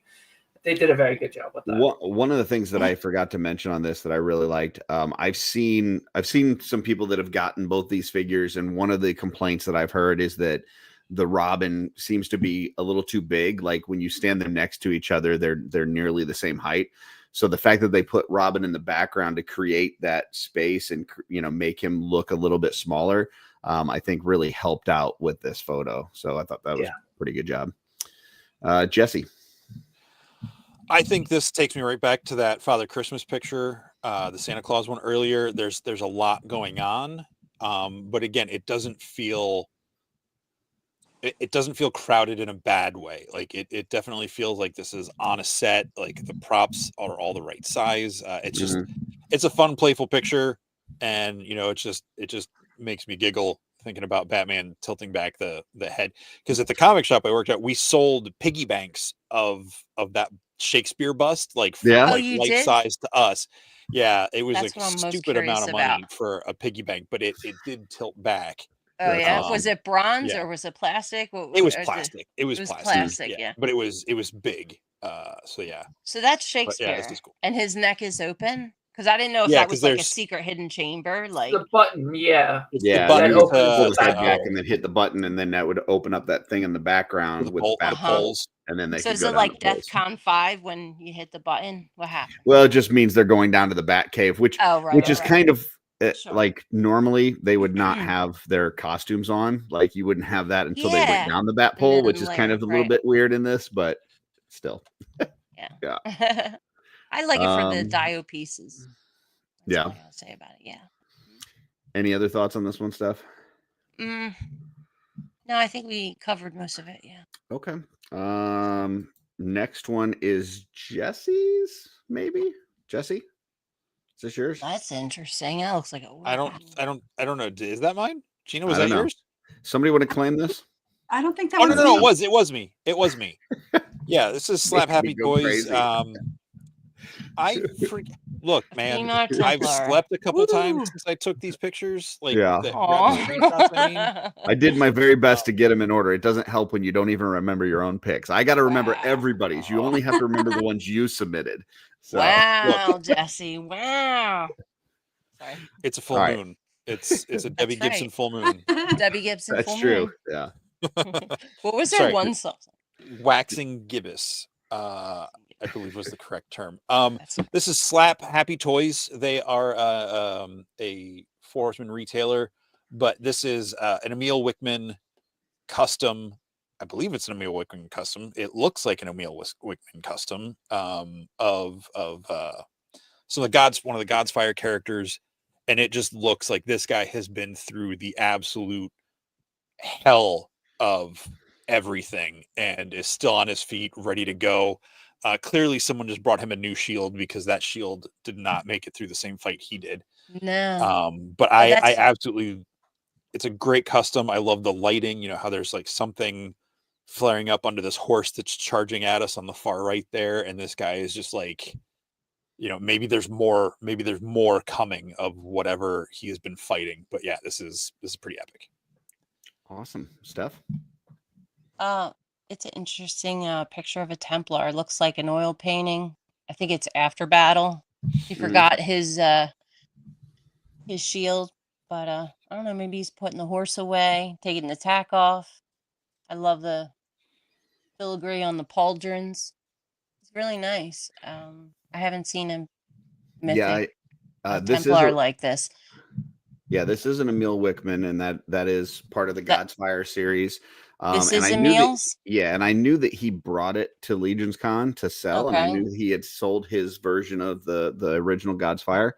What I didn't know was that Slap Happy Toys bought all of them. Like, I'm looking through their pictures, and they've got the Redeemer, the Judge, the Believer, the Fallen. So, so congratulations, Slap Happy Toys, for buying those from Emil. But this looks great. It's an amazing figure. Emil's obviously a very talented artist. This is just a great shot. With some of his stuff, like or other people take the pictures, it's probably, you don't probably have to do a lot of posts with it. It seems like he pays attention to those details. That's great. Yeah. I don't know what I'm saying. Yeah, for sure. Gina. Yeah, no, like I said, it's a great picture. Again, you feel that emotion of it, that soldier just left battle. And so it's really cool. I like the composition of it. I like the lighting of it. I just like, you can feel the emotion of it. So good job. Awesome. Cloud? What I like about this, and it's probably recency bias, I've been going back through the Legacy of Kain series, and this looks like a Legacy of Kain character. It looks like something that would have walked out of any of those games, and I think that's cool as hell. Again, it might be recency bias. That's where my brain is. But I look at this guy and I see like a Sarathan warrior or somewhere along those lines. And Emil does fantastic work. The detail in like, especially that right pauldron is cool. I like how they're uneven. It's pretty cool. I dig that. Totally. Jesse? This was my pick. Oh, that's right. We started with you. Okay. Good call. Next one is one of Gina's. So Yes. I'm sorry. throw this one off because it's Jackie's Yes. going to try to join us, but she got stuck working, and I felt like she was so excited to have Swiftwind and So excited. I'm being sure. a girl in the 80s, we all loved our She-Ra and our Swiftwind. And so I was just very happy for Jackie and wanted to show that off for her. She got it this week, right, Gina? Yeah, she just got it. I want to say Holy Grail, like probably her second Holy Grail. Yeah. Yeah. Awesome. Yeah. We would have loved Jackie to be able to join us. She had to work, but this is awesome. You'll just have to invite her back. For sure. Absolutely. Cloud. I'm very happy she got that finally. We had spoken about that at Legion's Con actually fairly recently. It's one of the things that actually I think her and I talked about the very first time I met her last year was She-Ra, because I wasn't allowed to watch She-Ra as a kid for obvious reasons. I had to watch He-Man. So as an adult, I'm like, I'm going to like She-Ra, and God damn it. Right. So I appreciate anytime she pops up. I do have the Dorina figure over here. Awesome. Very, very happy. Would have been cool if Jackie would be here, but maybe next time. So, yeah. Cloud, is this a new figure? The horse spirit one? I just haven't been following. I'm not familiar with the line. I know this is something she's been after for a minute. She's been after, yeah. Always She-Ra's mount. That was her horse. Yeah, it's Swiftwind. I know that this isn't the original one, so this must be something that's more. I don't know if this is an Origins or a Masterverse or where this came from, but it's really cool. So, if it makes you feel any better, Cloud, I couldn't watch. I wasn't allowed to buy Joe's or anything like that. It's a Classics, isn't it? Or get a toy. Is it Classics Swiftwind? Is this? I think I'm so. pretty sure it is. Gotcha. Oh yeah. What, thoughts on this one, Jesse? Oh, hey. I also love color, and I'm not going to hide it. I watched My Little Pony as a kid. I'm not a brony. It's not something I follow now, but as a kid, I love My Little Ponies. I wanted to watch She-Ra. I think I got into it from time to time, but the She-Ra we had at home was my mom's. But this is a cool shot. I like, again, it's outside. And it's one of those shots where it's like, this is someone enjoying their toy. This is someone playing with their toy. It might not be the most like professional staged photo, but I can feel the excitement that and Jackie the fun has she's having in with this. her And toy. I don't know her that well, so I'm not trying to like read, but like, this is like, I got this toy. This is something I've been waiting for. And this is really cool. I'm happy she got something she's been looking for. Beautiful. Steph. Yeah, all Jackie's shots are all about fun, and I think you do see that she enjoys her toys and putting them outside. I love seeing her photographs. This could be something like where Swiftwind just came on down, from flying in the sky. I don't know. I think it's interesting. I didn't realize that this was classic, but it makes sense now because I'm sitting here looking at this horse and I'm trying to figure out like what line it's from it. And I was looking at the articulation. I'm like, I'm looking at some of the articulation points going, man, that really looks kind of like a Four Horsemen, like a Legion's horse, like in certain spots. And this preceded, those horses. And so just kind of seeing the evolution of it going from this to what we have in the Legions line is very interesting. So isn't it crazy? You can tell Eric Treadaway sculpting in horses. Joints. Always. Yeah, well, and even like the where the head connects and the mane, like I'm guessing, I don't have this figure, but I'm guessing that mane is probably removable. Like maybe it's not supposed to be, but like you know what I'm saying, like it's a separate piece. Separate molded piece. Yeah. And you know what? We don't have winged horses in Mythos yet, but maybe this is an indication on how it would kind of look like. So yeah, we'll see. More to come. Yeah. Stay tuned. Next one is I don't know. I don't know who did this one. Is this maybe mine? I think this is mine. No, I don't this even is remember. mine. This is yours. Okay, how the tables have turntables. This is Stef's. I had 20 something to remember. Okay, this is Stef. Stef, go ahead. You only have to remember yours, Curtis. I gotta remember everybody. Go ahead, Stef. William Dub3, he did a nice series after he got his creature maker and Pfizer. Why do they call it Fisher? Right? Fisher. Oh, yeah, Fisher. Why am I making it fancier than it needs to be? Anyway, I think I love that he's discovering a new creature. You know, you don't even have to put like planets or an environment in the background. I'm already there. And that's immortal. That's a little mortal. These are little things. Well, no. I saw those at Legion's Con. Those look pretty neat. Here's a big one. But anyhow, I really like how this photograph captures, like, look at the reflection on the back. Like, it just is so bold and makes me want to play with this toy. In my mind, really he's looking at this thing going, it's an angry elf. It's an angry elf. So here. Yeah. Love this figure.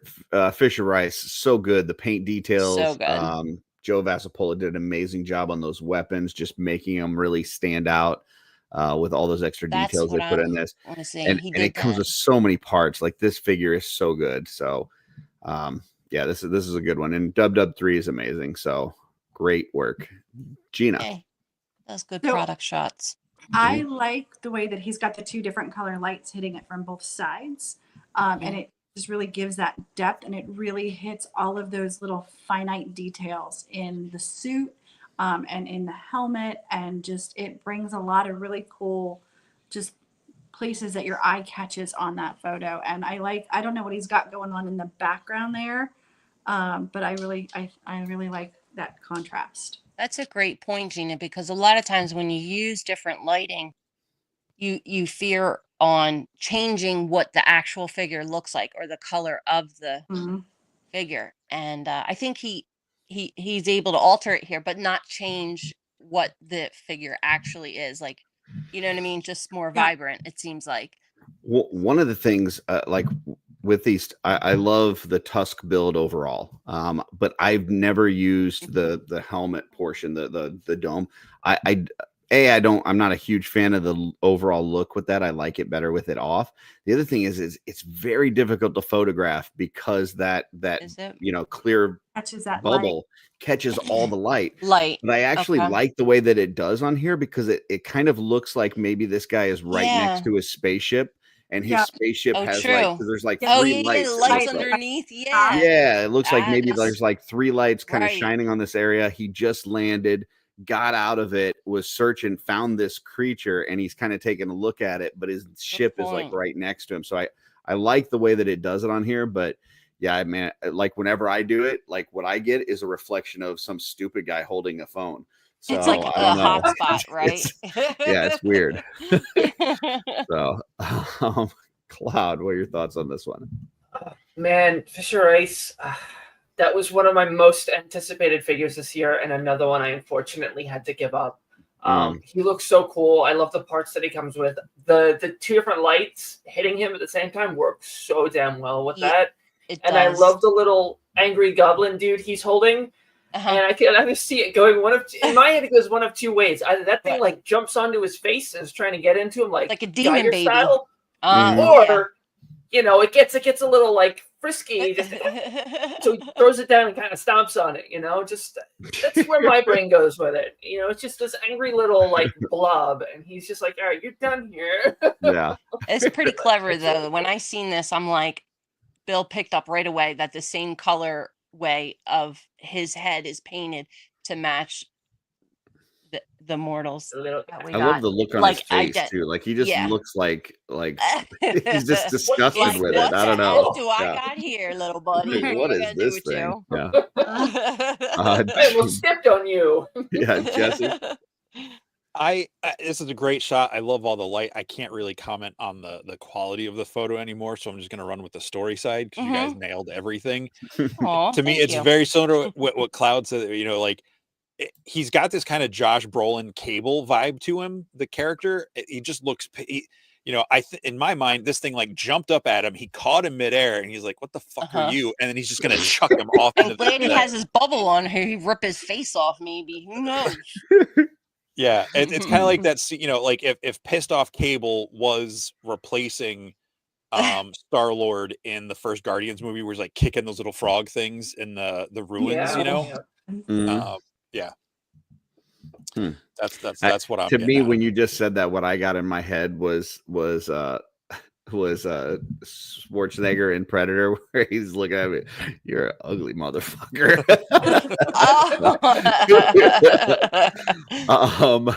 All right, this one is, I don't know. I've given up at this point. Who's one's mine. This is Jesse. Yeah. So I won't. This is TMNT _ 1987 _ I believe it's I don't know if it's new to me or relatively new. I love the background. You know, the clouds in the city. And I love that it's like got a really muted color palette for Leo and Raph facing off here. And I don't know if they intended this to be like the scene in the 2007 or whatever animated movie where they were fighting each other because they were pissed. To me, this is more like the end of Rocky 2 when it goes like freeze frame right as they go to swing at each other. Like this is two brothers, two buddies just trying to figure out who's best. Well, just coming together with, and I know I'm not getting on the one's better than the other because I know Donnie's your guy. I'm not pumping that hype train, but I just thought this was a cool shot. You know, like I said, freeze frame, like they've worked out their issues and now they know how to work together and they're just training together. That's what I'm taking from the shot. I just think it's really cool. Stef. I really like the perspective of the city fight, you know, in the background. You feel like you're in New York City, and it's an interesting composition, you know. Yeah. I think it does show a little action that I don't know, like my eye is just like drawn straight to the back in the foreground. But yeah, I kind of got. I'm a little. Go ahead. I have a little bit of a not a bias, but on turtles right now. So for or against? Well, I don't I don't loathe them, but okay. I mean, how many times are we going to see these guys redone? Like, I'm just over it. I'm just over it. There are a lot of versions out there. You know, but are we going to have She-Ra like turtles next? I mean, maybe. You know, who knows? Gem dolls and turtles. Who knows? But with that said, I'm glad I'm seeing real turtles in action. Their poses are kinetic. Looks good. Yeah, Very well done. There are definitely a lot of versions of the turtles out there. I will say though, the Mezco ones by far are my favorite. They did a killer job on these. And to me, not for nothing, I never held them. I only held the NECA monster ones. And I will say I got a similar thing. What you were saying, Jesse, like with the Apollo and Rocky at the end of Rocky 3, where it's like, to me, it's like these two are Ultimate saying, battle. Hey, without the other turtles around, without Splinter, without whatever, it's just one versus one. Let's see which one of us is actually a better fighter. Like not who's cooler or who's a better turtle or whatever, but just who is a better fighter between the two of us. I just think this is a really cool shot.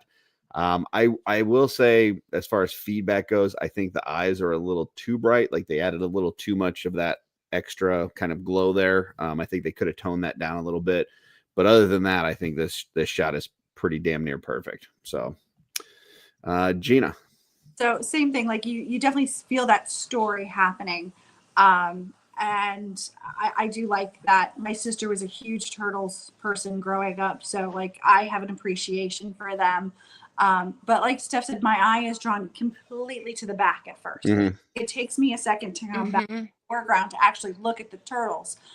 So that would be my only thing, is because it's so bright in the back that my eye keeps going backwards, and I have to forcing myself to look forward at the actual. Almost if he just did a little bit off center, you know, perhaps crop it on the left. And I don't know. That's a task for Trevor's opinion, but cool picture, and you definitely feel the story. You know exactly what he was going for. And I do like all the buildings in the background. Yeah, it's a beautifully taken photograph. Yes. But again, I have to keep forcing my eye back to the front, and maybe that was the whole purpose, but my eye keeps going to the back. Beautiful. Cloud. Yeah, I see exactly what you're talking about. It's because of that hot light right in the dead center of the photo. Maybe if they had that obscured by Raph a bit, and then the other building was like kind of pulled over a little bit, you wouldn't have that same effect. But then in that same respect, that would draw your eye to Raphael, or if you moved it behind Leo, it would pull it to Leo. It's just the way that the light works in the photo. It's great. I may have been on that rooftop in Manhattan before. That looks nice. But and I know, like, it's been said that maybe they're sparring, they're training, but I think Leo being a bit of a twat, I think Raphael is just over it. And I'm sorry, I'm biased. Raph has always been my favorite because he's a jerk. But I think he's just done Leo's garbage, and he's just like, all right, let's go, mate. Yeah, I think moving this whole thing over a little bit the one way and making that light spot behind Leo actually would make this a much better photo, because he is that goody two shoes guy, and it would put that light behind him and put more of the darkness behind Raph. I think that would make it really cool, and your eye wouldn't be drawn immediately to the middle where there's no action going on. So yeah, I think good points all around, but altogether, great shot, great idea. TMNT _ 1987 _ I was not following you, but I am now. So thank you very much. I'm gonna say one last thing. In the animated 2007 movie, I think it's the 2007 movie, Raph wins that fight. No questions. And in last, even though Leo is technically my original favorite, Raph has become my favorite by default, but I don't want them to hurt each other. Yeah, and in Last Ronin, Michelangelo is the only one left alive. So I mean, there's stories. Go figure, right? This one is one of Gina's, I believe. Oh, I like this, Gina. Yeah. It's a shot.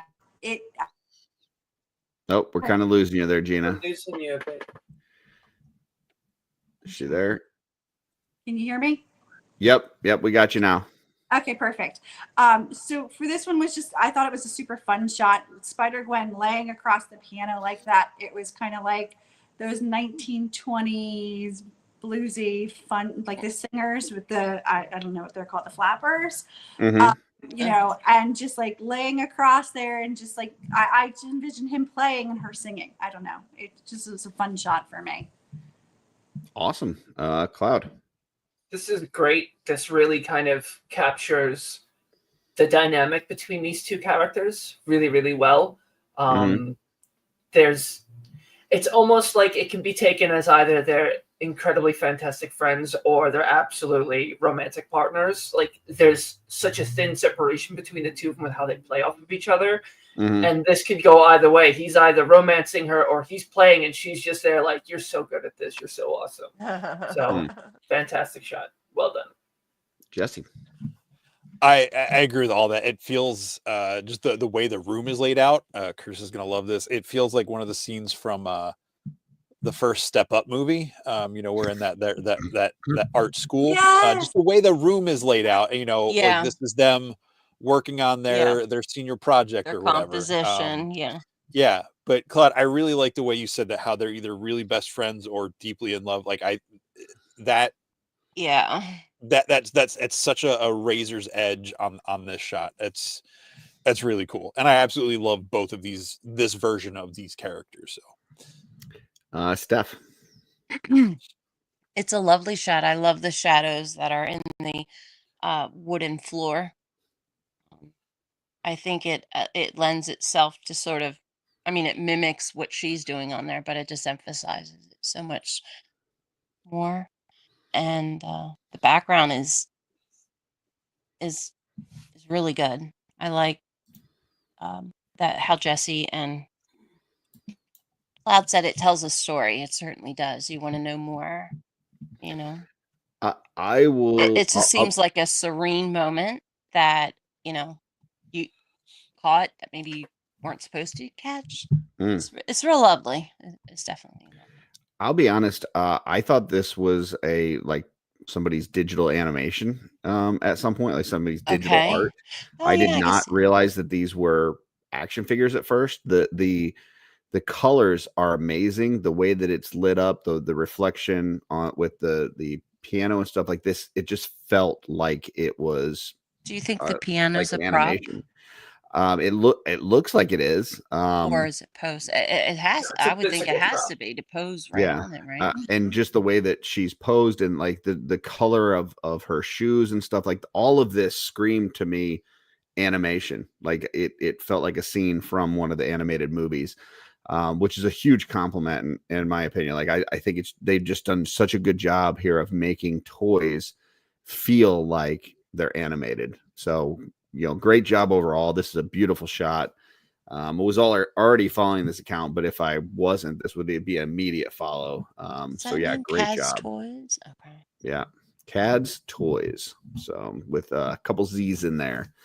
So next one. This is one of Stef's picks. Yes. I am very, very excited. This toy came out, or the pre-orders this week. But let's talk about Trevor's photograph here. I really like the composition. I like that she's jumping out of a comic book style, but it's not totally comic book. It's realistic at the same time. I love that we don't see the skull. But most importantly, I could be wrong, but like this technique to me is awesome. Like a foreshortening. It's slightly off to the side. And if you ever try to take photographs or if you ever try to like sketch somebody being right in front of them like this, it is so hard to achieve. Like you said previously, Curtis, we were looking at Gina's skeleton photo from Belay, and you were saying like how it shortened the actual figure. It's like your eyes plays tricks with you. Well, the same thing's happening here, but to me, I still feel that like she has those long, sexy legs, I just liked how he approached it. Most people would just like do the money shot or whatever. But I like how she's sitting on a rock, perhaps contemplating about who died before that she missed or who's she gonna get revenge on. I don't know. It's just really awesome. It's all gnarly and creepy in the background. You got the wax gibbons up there. I mean, it's fire. Yeah, definitely a Debbie Gibbons vibe going on. So yeah. Yeah, I mean, there's a reason why these companies reach out to Trevor to do product photography. I mean, he is the best in the business. Love to give Trevor shit, but I can't do that on this one because what's awesome is he he absolutely seems killed it. self-taught. Yeah, he did graphics and stuff like that, but like he probably pretty much taught himself like all the tricks of the trade of what he's doing. I just think it's great. Tells a story. I love he talks in his if you go to Intern for a Day, talks of the rule of 3 and all this kind of stuff, and you can see like if you were to split this into 3, you've got like the one section, you've got her and the skeleton head, and then on the other side you've got that tombstone right in the moonlight with the Frazetta name on the tombstone. So yeah, this is just really cool. You've got a little bit of tiny rolling fog on the bottom and just that really creepy dead tree in the background. And yeah, this is just really great shot. So awesome. It's almost like that triangle thing he was saying. He was saying in photography, like you can a composition thing. Have you heard of it before, Jesse? Hello, what? Jesse. Have you heard like when you take photographs about like the golden triangle? Oh yeah. Yeah.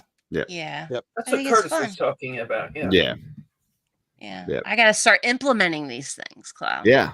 You know. It's almost as if Trevor knows what he's doing. You know, it's almost course. like that. So, Gina. There's not much I can add to that. Like, again, that fog in the front that just kind of sets the tone of the whole picture. And then you get the bright moon behind it. And she does. She looks like she's just chilling out, like bullshitting with her friend.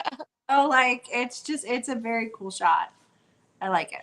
And any time with, this character, it's always going to be, highly overtly sexual. But I think, the Franzetta girls did a great job, Cloud, don't you think? For sure. You're asking me if like about her not being hypersexual? Have you seen the ass on this figure? Holy shit, she's I'm being gorgeous. nice. I had to choose between Trevor's picture. My favorite one was her of her ass. So, No, I mean his approach with it. You know what I mean? Like, yeah, she's a sexy figure, but like, I guess. And that's what's great about this shot is she's able to relax and she still has like there's only so much you can cover up with Vampirella. Like a lot of it's gonna be boobs, it's gonna be butt. But she's sexual, but she's super powerful, and it's like she's got this confidence about her, the way she's carrying herself. And I love that what she's sitting on comes with the figure. So it's not I didn't know that. It's not just that these are like pieces that he put in, which Trevor is known to do because it helps kind of really bump up the figure. But something like this, you see this pose, you see her sitting down, and you immediately go, I want to do that. That's how I want to display my figure. And that graveyard set, she comes with that set. So that's fantastic use of just like, I know. Here's what the infigure includes. Yeah. I have her, I have the, do you remember the old one kind of hanging out on my desk? I love her. I love Vampirella. But Robo was talking about her, I think, just this past Saturday. And we was going through her photos, and then they have that one picture of her kind of like almost from behind. And my wife goes, God damn. Oh, so hot. Like, I know. I see it. Like, ooh, I don't want to put this on because then I'll start just oogling over it. That's what she looks so I chose this one instead to be a good, good participant. No, this was the shot to pick out of the Vampirella pictures. And again, that's the way she was drawn, and I like that she's got the big thighs. She's not like stick skinny like me. Right. She's got the meat on her. I appreciate that. But this pose is just brilliant. It's one of my favorite photos. I hope this makes it into his calendar next year. That would be really cool. Oh, but that would be awesome. Oops. It would have to be. That brings up a question that I want to ask you guys after we're done with this. This is the last photo for the longest shelf selection segment I know, ever. This is great. 2 hours for shelf selections. But it does make me think of a question I want to ask you guys when we're done here. But Jesse, before we close this out, any thoughts on this one? I don't really have a whole lot to say. I mean, it's hard to do Vampirella and some of these characters and not make them sexual or at least sexy. At least I don't feel like, I think a lot of artists, because I mean, we saw a lot of, I don't work there anymore. The comic shop, there's a lot of Vampirella comics. And I can, and other comics like this, where I can appreciate that the artists can make it look that way without it being, pornographic for a general public store, I think this figure captures that, and especially the shot. I mean, Trevor's shots are always, I think, really well done, and I think just really captures a lot about this character. And the more blue tones of the photo really accentuate the white and the reds of her costume. Yeah. Awesome. It's not total blue light, Curtis, so you can't say anything about it. I ain't bring up. I'm just making sure you don't. I ain't say shit. Me and Trevor. I'm still extending. I start being nice to Trevor about like 8 weeks before Legion's Con, and I've continued it. We're still good. Me and Trevor are still good. So that's good. I want to see it continue until like at least February. I'm trying to be nice. So, but yeah, Trevor, excellent photo. So that brings up a question that I wanted to ask you guys. So you'd said about the making it into the calendar. So this is This is December. For those of you who don't have the 2024 Trevor calendar, what's wrong with you? Come on, get that calendar. You got to get it every year. But this is December. And then after that, we're done. We're done with the year, and we've got a new one. There's an amazing new calendar. But my question for you folks is, for you all, everybody out there that gets the calendar, what do you do with the calendars after they're done? Like, does anybody? And here's, because I was kind of looking at this today, and I'm like, should we take it apart and like frame these individually? Like, do you just have the calendar and leave it nearby to where you can go back through it and look at the photos? Like, what for folks on the screen as well as folks in the chat, like, what do you do with Trevor's calendar once the year is over? So I've kind of got mine just kind of packed away. I cannot get rid of them. The photography is too great. I have considered kind of pulling it apart and picking up certain ones and then framing them, but that would just eat up an incredible amount of wall space so fast. Maybe picking a couple and doing like one big kind of piece. But it's just at this point right now, I've got it. I can go back and look at it. There's no way I could get rid of that when the year is over. Yeah, I mean, I couldn't get rid of it either, but it also makes me sad to just like put it in like on a bookshelf or whatever, because I know I'm never going to look at it again. Like, I've got so many different art books and things like that that just sit on the shelf and never get looked at. So yeah, but also is it a bad thing to like tear something out of the calendar? No, it makes me feel like I shouldn't do that. But if I find one, like if there's one that I really like, is it a bad thing? Making a photo file. Don't you have a big book, like a big scrapbook, and then you keep your favorite images that you've seen? Does anybody do that? If you should try to do it, it helps you creatively, I find. So I would just retire it to that, and if you ever wanted to pull it back out or do a drawing or do a collage or something, you have those things of reference. Trevor's in the chat. Trevor, would it make you happy or upset if somebody ripped a page out of your calendar doesn't care. And then framed it and put it on the wall? Would you be like, hey, you tore apart my calendar, or hey, you're excited about my art and you want it framed? I'd be honored as an artist if somebody hung something framed it. Yeah.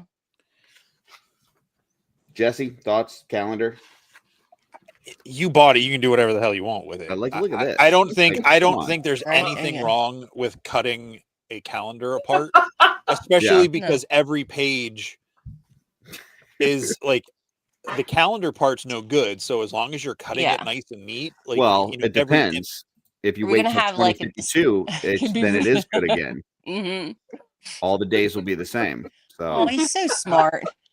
How many years is that? He math the math. He just had that in his back pocket too. He's so smart. He's ready. I like people that are smart. That's awesome. I mean, but then I won't be able to buy the 2052 calendar from Trevor. So you save yours, Jesse?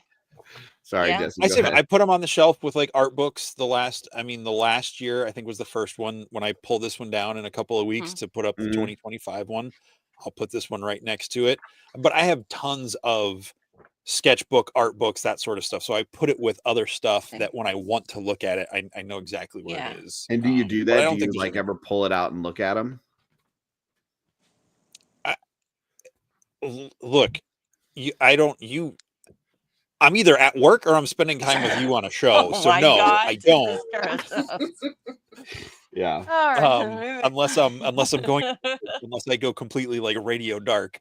No, I have done that before with other stuff. I have not done that with. Oh no, I did do that with last year's at some point this year. Gina, we should do like a Mod Podge of the calendar pieces and put like a whole scene together. Maybe do it in the that is like near the closet or on a piece of furniture. It'd be fun. That's amazing. So I'm not going to line my bird cage with it or wrap fish. Those are both terrible options, Trevor. You wrap fish with newspaper. Everybody knows. Sounds like Nate right now. All right. What fishmonger are you, Trevor?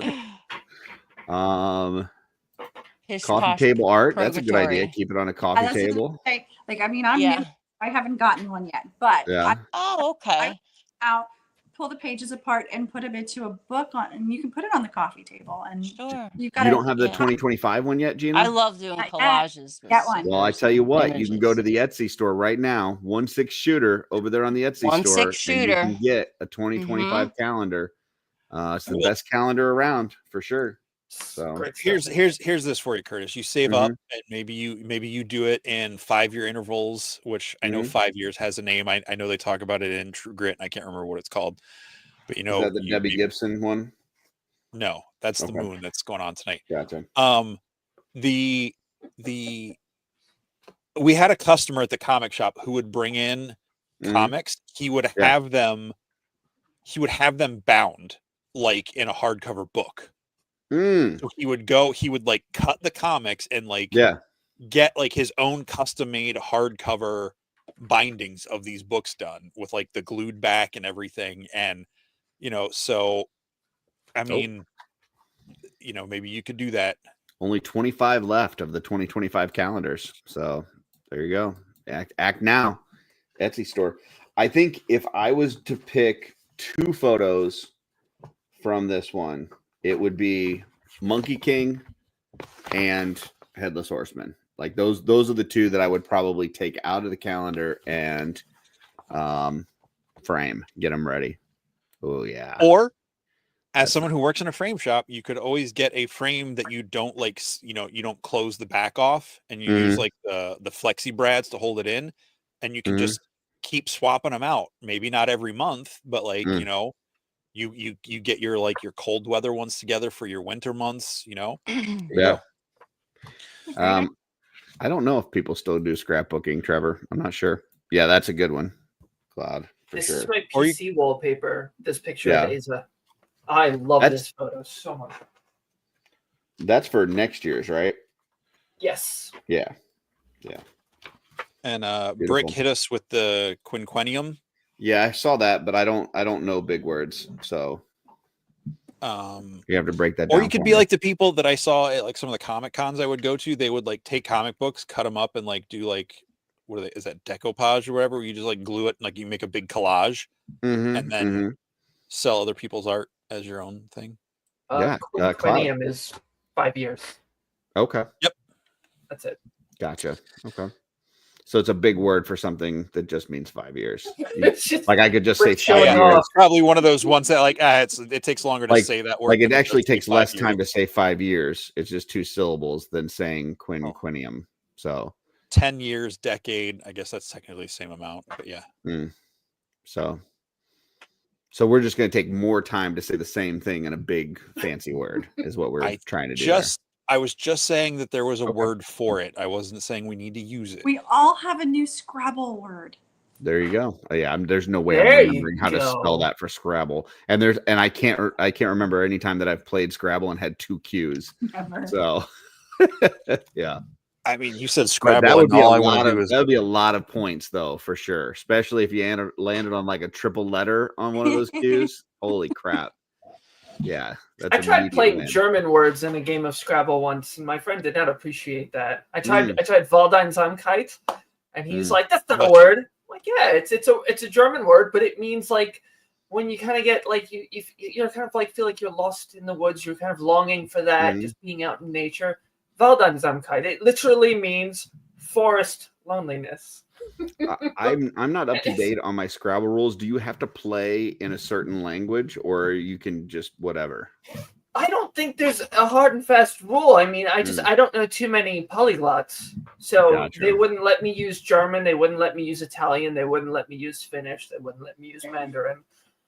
Jerks. I do remember at one point I was playing Words with Friends with Darla, but then she kept kicking my ass like royally, and it just was not fun. So I just stopped playing. Like she would play a word, and then I just wouldn't play a word, but I just stopped. So just totally flipped the board. Totally ghosted her on Words with Friends. Like, are we not doing this anymore? I'm like, no, you were totally kicking my ass. So yeah, Jesse. No, just to be fair to this comment, Curtis can read. He just prefers not to. So yeah, I got to defend my partner here. Yeah, I have read like I was Jesse blown found away out when on Friday that I've read all the Anne Rice books. Would totally like he almost fell on the floor. So that those are good books. yeah, I don't read, but I've read War and Peace 12 times. Like, come on. You're muted, Steph. Sorry. Duh. That's great. I was so happy when I heard that Curtis read Anne Rice. I was like mind blown.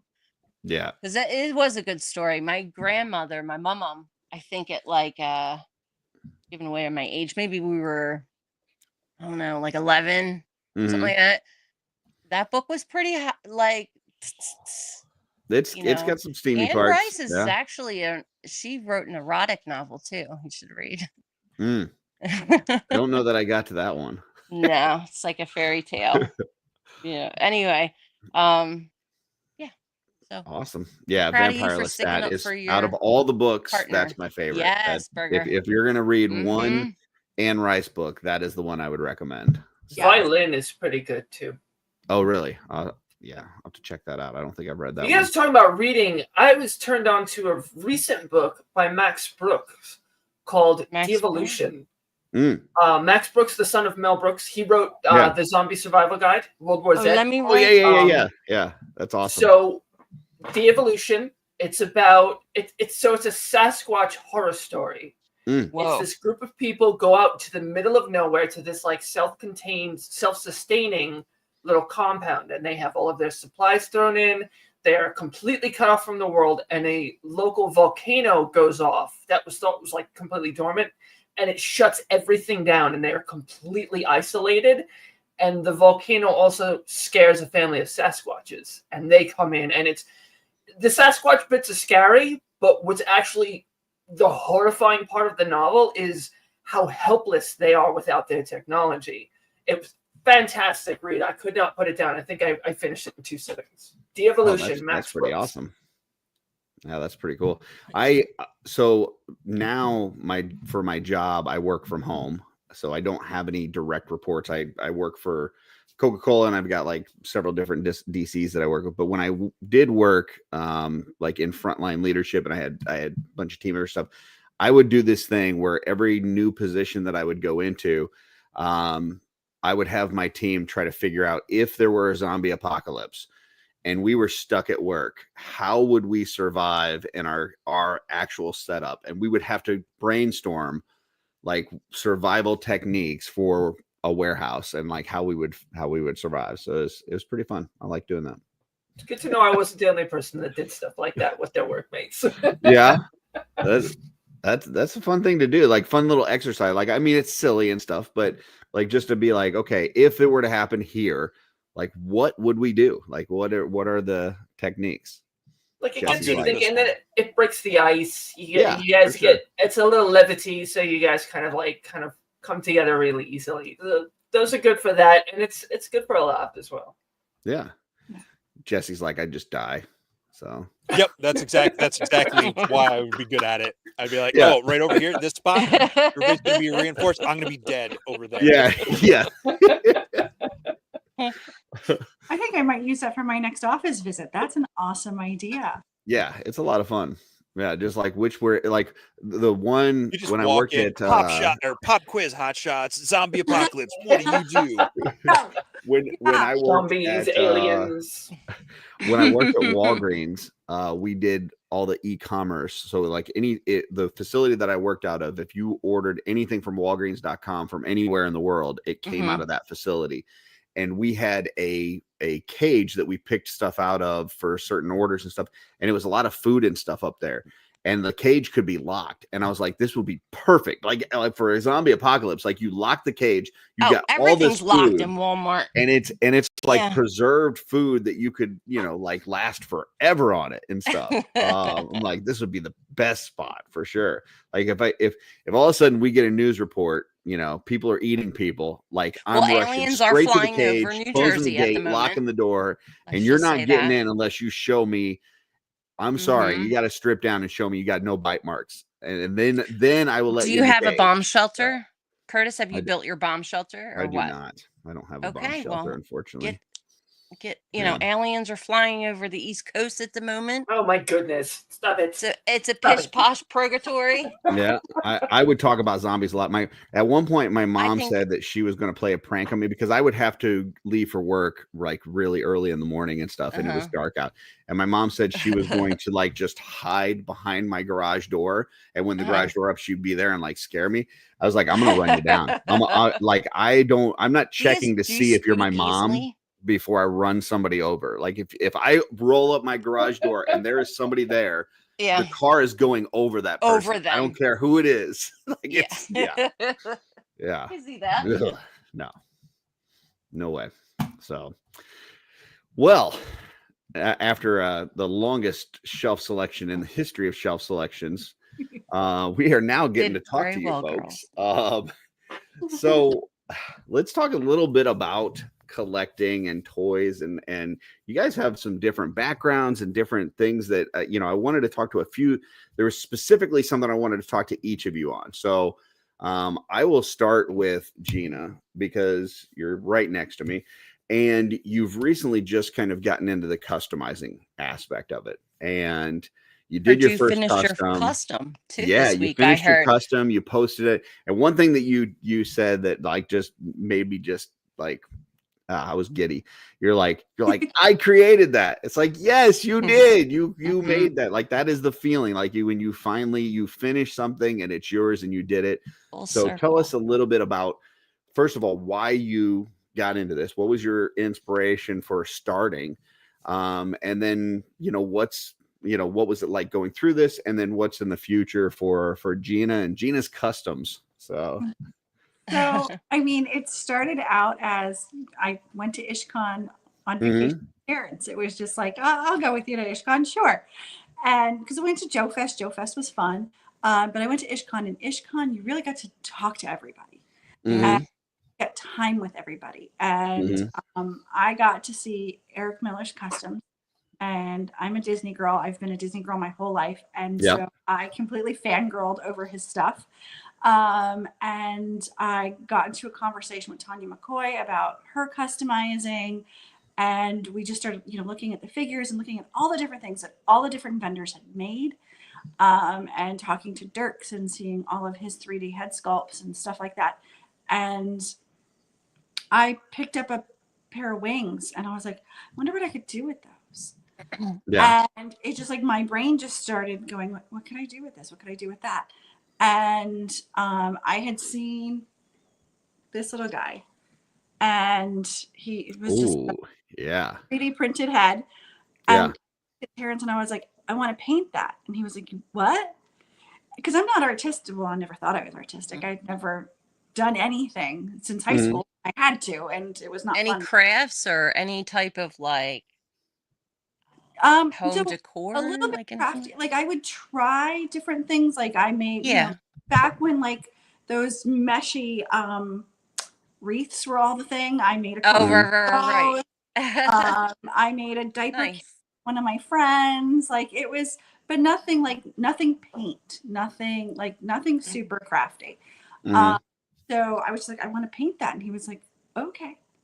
And so was that IshCon? So this was at IshCon. And then we came back, and I joined the customizing studio one afternoon. He was painting up his stuff to start his swig stuff. And I painted this guy, and I had so much fun. And then I needed to make a swig because I needed to, participate in the swig project. And I had this wild hair idea that I wanted to turn him into Gollum. And I figured that was pretty big nut to chew. I didn't think I was going to be able to do it. I kept telling everybody I was going to look like a 5-year-old did it. And I made my Gollum.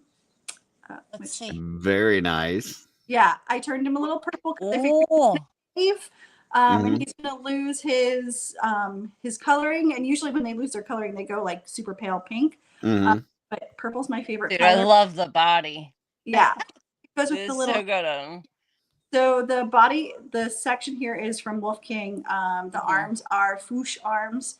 The legs are Twig's legs. I just made pants to go over them, which Terrence was laughing his butt off when I was making these pants because I a needle and thread and a pair, a piece of cloth and just said, let's see what happens. And I mean, like, if you look at the back, you can see that there's like no seaming or anything like that. Did you look up a pattern or anything? I just said, well, this is what pants look like, and I drew it on the thing and cut it out. Okay. And I will say that line that you just said there is like the customizer's line. Let's see what happens. Let's see what happens. That's yeah. You just get these thoughts in your brain and you're like, I'm going to do this. I don't know whether this is going to be good or if it's going to be terrible, but let's see what happens. Right. That's the only way to do it. Completely what I've done. I'm like, well, I have this idea. Let's see what happens. What's the worst that happens? It comes out terrible. And then I go, Terrence, help me fix this. Yeah. You know, but like, I was super, like, I know that I don't have the skill set to do like the eyes and the mouth. So I just went through with a super teeny tiny brush while wearing the magnifying glasses that Tanya McCoy told me about and prayed. And I'm like, don't mess up the eyes, don't mess up the mouth, don't mess up the eyes, don't mess up the mouth. But every time I look at him, I'm like super proud, like a proud mama. And I adore him and he makes me so happy. And I love his little toes. Like, it's nice. You painted the toenails? Well, no, the toenails were painted. So I just around them and then had like a wet brush with just water. And so if I had any stray purple hit the toenails, I just immediately wiped it before it had time to set. There you go. And just kind of preserved them that way. It was kind of cool. That's so rad, Gina. The whole time I'm painting him, I'm listening to the Wicked track in the back because that's my favorite thing. And I just start laughing because I'm like, this feels really awful because I'm turning something that is green. And what the whole movie of Wicked is, you know, bad about being green. And here I am, I'm painting him from green to a different color. So I'm like, oh, I'm doing something wrong here. But I knew I wanted to I've actually got like 5 or 6 projects in my brain. And I actually wrote them down into like a little books because I have ADHD and I forget what I want to make. And then with you there, sister. Gina, and that's so important. Like, you know, you were talking about, oh, I haven't gotten the eyes yet. I haven't gotten these things yet. It's the ideas that will really set you free, you know, and I'm super proud of you for finishing one. Yeah. And the thing is, like, it's when I'm working on them, I'm like, okay, I've got this idea for this other thing. And ideas pop at me from like weird places and just different places. And I don't know the line yet that well. I'm very, very new to it. So like when I tell Terrence my idea, he can tell me what figure I need or show me like, okay, for what you want, this one, or this one, or this one, I'll give you the parts that you're looking for. So he's helping figure out how to build what it is I want to build. But I knew I love Wicked. So I knew I eventually wanted to make Elphaba and Glinda. I've not started Glinda yet. I actually have 2 projects in front of Glinda, but I had to make Elphaba because she is my favorite. And hold on, let me move you over here and won't biggin you. Okay. So one of the nights while we were, I don't know if we were on one of the shows, we were listening, I just took some felt and I made a hat. And if you've seen the movie, you hear about how the granny makes these awful hats. So I wasn't perfect. I was actually wanted it to look kind of funky, which is funky anyway. But yeah, so I made that. And then I took Thrace and I painted all the cloth pieces. And I very cool. Shirt. Oh, you go, Gina. Look at that. Thrace's face. But yeah, I mean, it's funny because if you look, you can see where I like practiced with the silver and stuff before I took it to the silver part. You'll actually see. Yeah. But it was funny because Terrence came home and because I did this while he was at work, and he was like, "Did you actually painted the middle?" Her fit is like on point. Yeah. Definitely. And I used like the color shift paints because I really like the way they catch like light. Like them too. Love the way it catches the light. And I didn't want to go like I wanted it to be a little different than, you know, all the Elphabas that you're seeing in the store right now. So I wanted a different kind of green.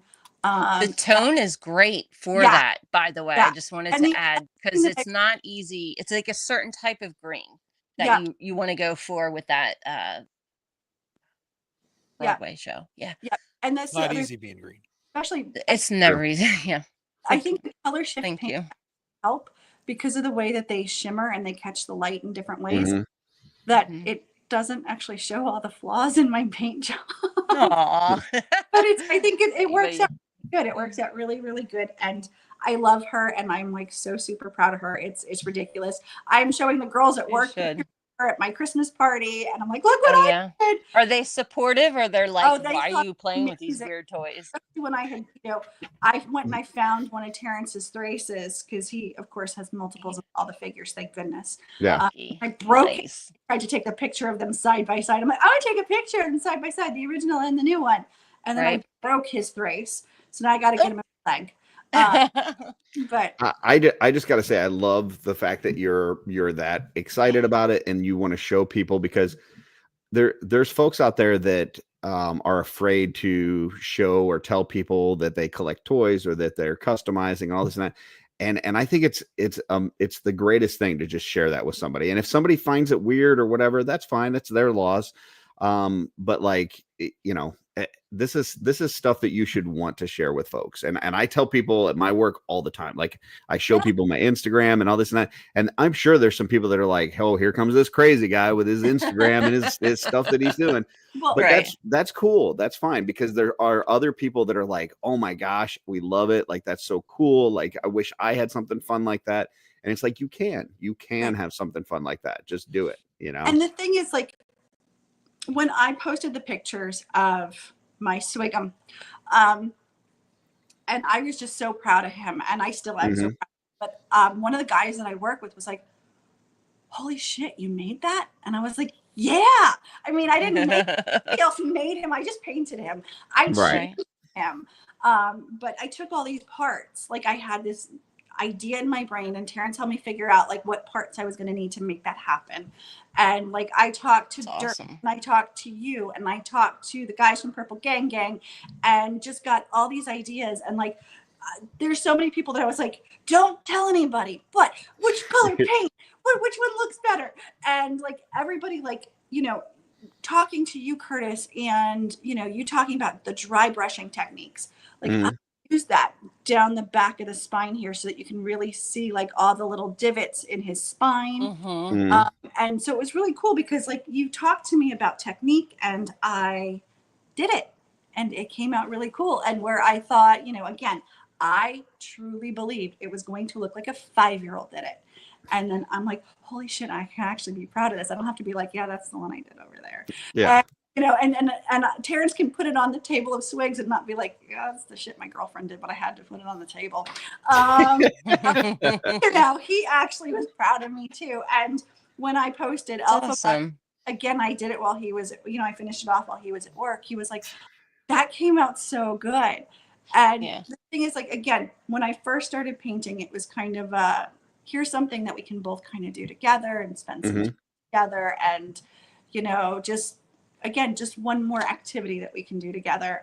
Hey, couples that play together stay together, right? Like, And so, it's funny because I've always said I'm not artistic and all this stuff, and he's like, you're doing this just for me, and I was like, no, I'm doing it because I wanted to do it. I wanted to try it, and again, I wanted to participate in the Swig Fest, and but from there, I realized how much I enjoy it. Like, it gave you a better appreciation for the toys too, as you were getting to like learn more about them. And right.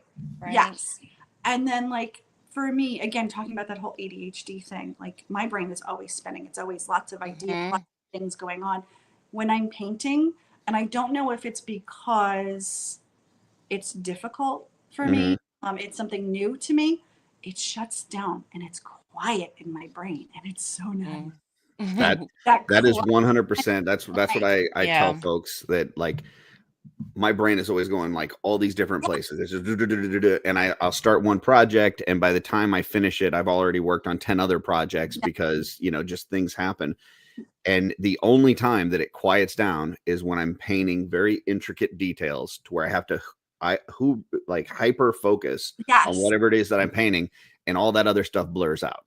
And it's like the one moment of quiet in my brain. So I totally get what you're saying. Yes. So. It's super awesome. But I was going to say, the other thing too is, Curtis, you were saying, there's people that do it and they don't want to show anybody, or they're afraid to try it. And I was going to say, that's the thing is like the other part of me is I'm a perfectionist. And I don't want to do things that I'm not good at.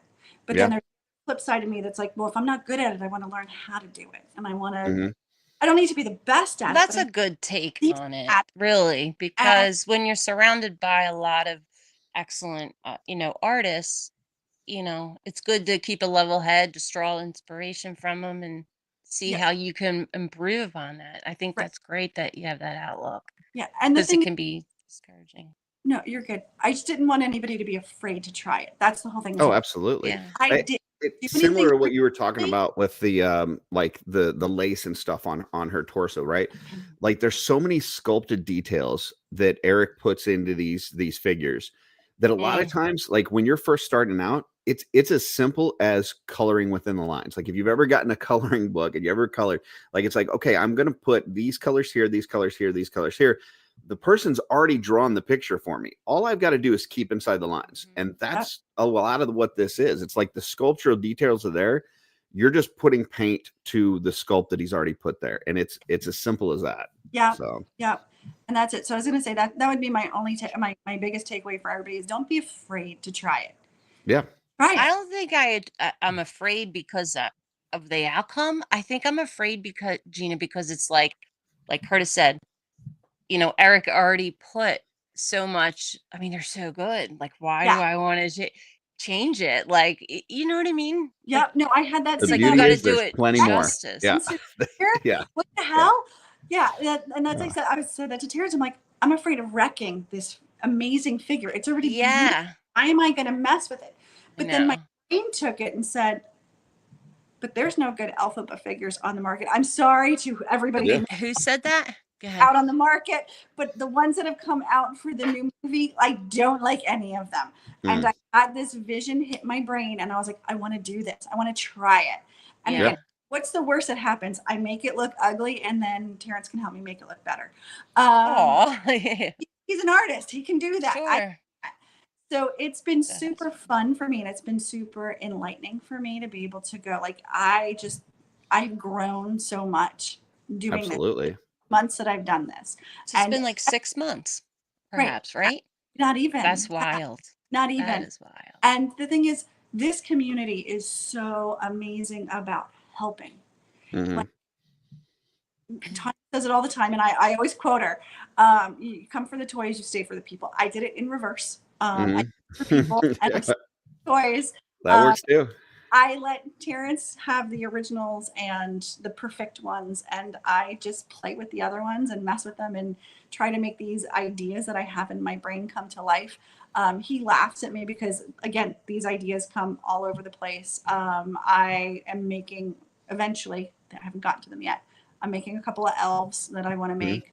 I've got to make Glinda.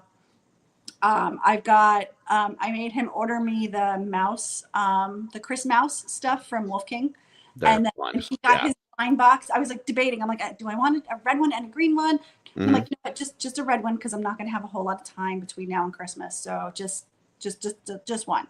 And when he got the line boxes, there was a Chris Mouse set in one of the boxes. Yes, I'm like, that's for me. That's for me. So I totally swiped his stuff from his brother. It's fine. Awesome. And so that's actually next. That's going to happen before Glinda because Christmas is super close. So I'm going to do the Chris Mouses next. And actually, I had bought extras of the Santa suits for Swig. So one will be in this. And they'll probably end up in Swig bodies if I'm being completely honest. And then I haven't figured out how I'm going to do the green one yet. But again, inspiration from different places. Walking into Legion's Con, first booth I walk up to, I give Darla a great big hug. Darla gives me a great big hug. I pick up one of her capes and said, does this come in hooded? And she's like, no, it doesn't. And I'm like, but can it? And she's like, because immediately I wanted to make my World of Warcraft mage. I played mage for years and I was like, oh, I could make her. Oh, did you guys talk about that? Because she plays World of Warcraft all the time. No, I didn't know that she played it until I was watching shows a couple weeks later. And I was like, oh, because I didn't tell any. I was just like, I just got an idea for a character, and then walked down the hallway, and I'm going to plug my friend Stacy for a second. But Carver Customs had the perfect light up. I gotta get one of them. So I was like, so again, I'm a master. There you go. Cloud's got some too. Yeah. Does that light up, Cloud? Yes, ma'am. Well, of course it lights up. Can I see? So I just want to see. Oh, nice. Fire. Nice. Yes. I don't know. There you go. Last day of their giveaway too. I like folks. the ones Check it out over on the Instagram, Carver Customs. They have a giveaway. Yep, over on Carver Customs on Instagram. Check the Instagram. Yeah. Well, that's awesome, Gina. I mean, you know, it's an amazing community. I love to hear somebody get inspired and be able to start with their journey like that, because I was the exact same way. Like I mentioned this yesterday or Saturday on my live stream. I guess that was yesterday. Man, days are flying. But just that I was not one of those artistic kids. Like I never did well in art class. I wasn't sketching in notepads when I was growing up. I just wasn't that kid. So coming into this community and trying some of this and putting paint to figures and being nervous about, am I going to ruin it and all that kind of stuff, same exact experience. So, you know, everything that I've picked up and learned from this community, I try to, you know, help others and help them get started in that. I love, you know, that we're seeing new faces in the customizing studio and all that kind of stuff, and just people starting their journeys. It's just a lot of fun. So that's awesome. Everybody has just been so supportive and so encouraging. And absolutely, you know, like Tanya's giving me ideas and tips and tricks, and you were giving me ideas and tips and tricks, and you know, Jordan and Van and Dirks and like so many people have given me input and ideas, and you know, hey, listen, this is how I do it. That might not work for you, but you know, try it and see what happens. Yeah. And, you know, it's been so good. And then like everybody has been just so supportive when I'm posting. And like, it was funny. I think I said it to my mom earlier today. I said, I posted my thing and there was a show and I had jumped in the chat to say hi to everybody. And Are you posting it in the Cabal? That I was, you know, that I finished the alphabet. And I was like, I think Curtis is as proud of me as I am. Absolutely. Yeah, I can see that. Put it on the screen. And I was like, I don't know. In my normal everyday life, I don't have people that are like, hey, you're so enthusiastic for you. And sure. And I mean, again, my family. That is not an uncommon thing. Like I've heard David Williams say it a million times. Like he's been tattooing for years and he doesn't get that kind of excitement or recognition or any of that kind of stuff. And he gets into this community and within a short period of time, it's like he walks into the door and people are like, oh my gosh, the tattoo scene, like the music scene, so competitive. It's like ridiculous. And you just don't really feel welcomed at all. I mean, even though there's even so just many within the toy world, like there's so many people that we get from other toy groups.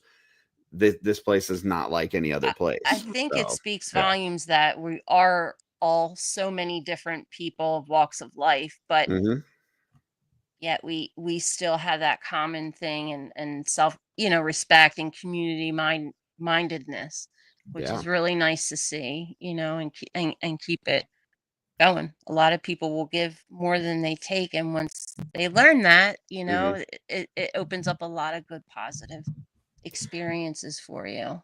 For sure. That's awesome, Gina. Yeah. Well, and I wanted to jump over to Cloud next because we are a little over a month away from your 2-year Cabal anniversary. So it's only been 2 years, Cloud. And that's what I wanted to talk about, because man, you came in like a wrecking ball. Like, I mean, just you talk about somebody just diving into this line. You know, you joined the Cabal in January of 2023. By the time you made it to Legions Con same year, you've already got a tattoo on you from Mythic Legions. You've put together this great list of Grail figures that you've collected. And accomplished, you know, you're in, you know, all of these, you know, every show that's going on, you're in the chat and you're being super active. And then shortly after Legions Con and into the new year, you become an admin of the Cabal. And like, I mean, just, I don't know that I've seen anybody hit the community that hard, that fast. So yeah, tell us a little bit about what that journey has been like. I mean, I'm not really doing anything. So I was aware of the Legions line for quite some time. And a lot of my collecting was based on nostalgia. So it was Ninja Turtles, X-Men, the Avengers, things like that, like things from my childhood. Because, I mean, it's we're gonna get autistic here for a second, but I have horrible separation issues. So I feel like being a kid, moving around a lot, losing friends, losing homes, losing schools, the only thing I had was myself. My brother was there, and even we didn't have a relationship till we were in our adult lives. But it was, I would escape in comic books, I would escape in video games. So if I could get a physical representation of something that I loved so much as a kid, this thing can never leave me. It's mine now, you know. So there was there's definitely a permanence that was driving my collecting. And I would look at the Mythic Legions and I'd think, those look kind of cool. You know, I like their vampires. The vampires were the things that got me. The males had that classic Nosferatu look that I really appreciated. It's like, I don't know. I'm collecting so many other things. And then they made the Krampus. And I was like, you know what? That would be a good holiday decoration. So I got it. That's where it started. It was the first time I held like some of their products. Like, these are actually really good. And then the next year they made the Headless Horseman. I was like, oh, that's so cool. And then it was just downhill from there. I got Damon Blake, D. Blake Makes, picked up the Unknown One at a convention for me.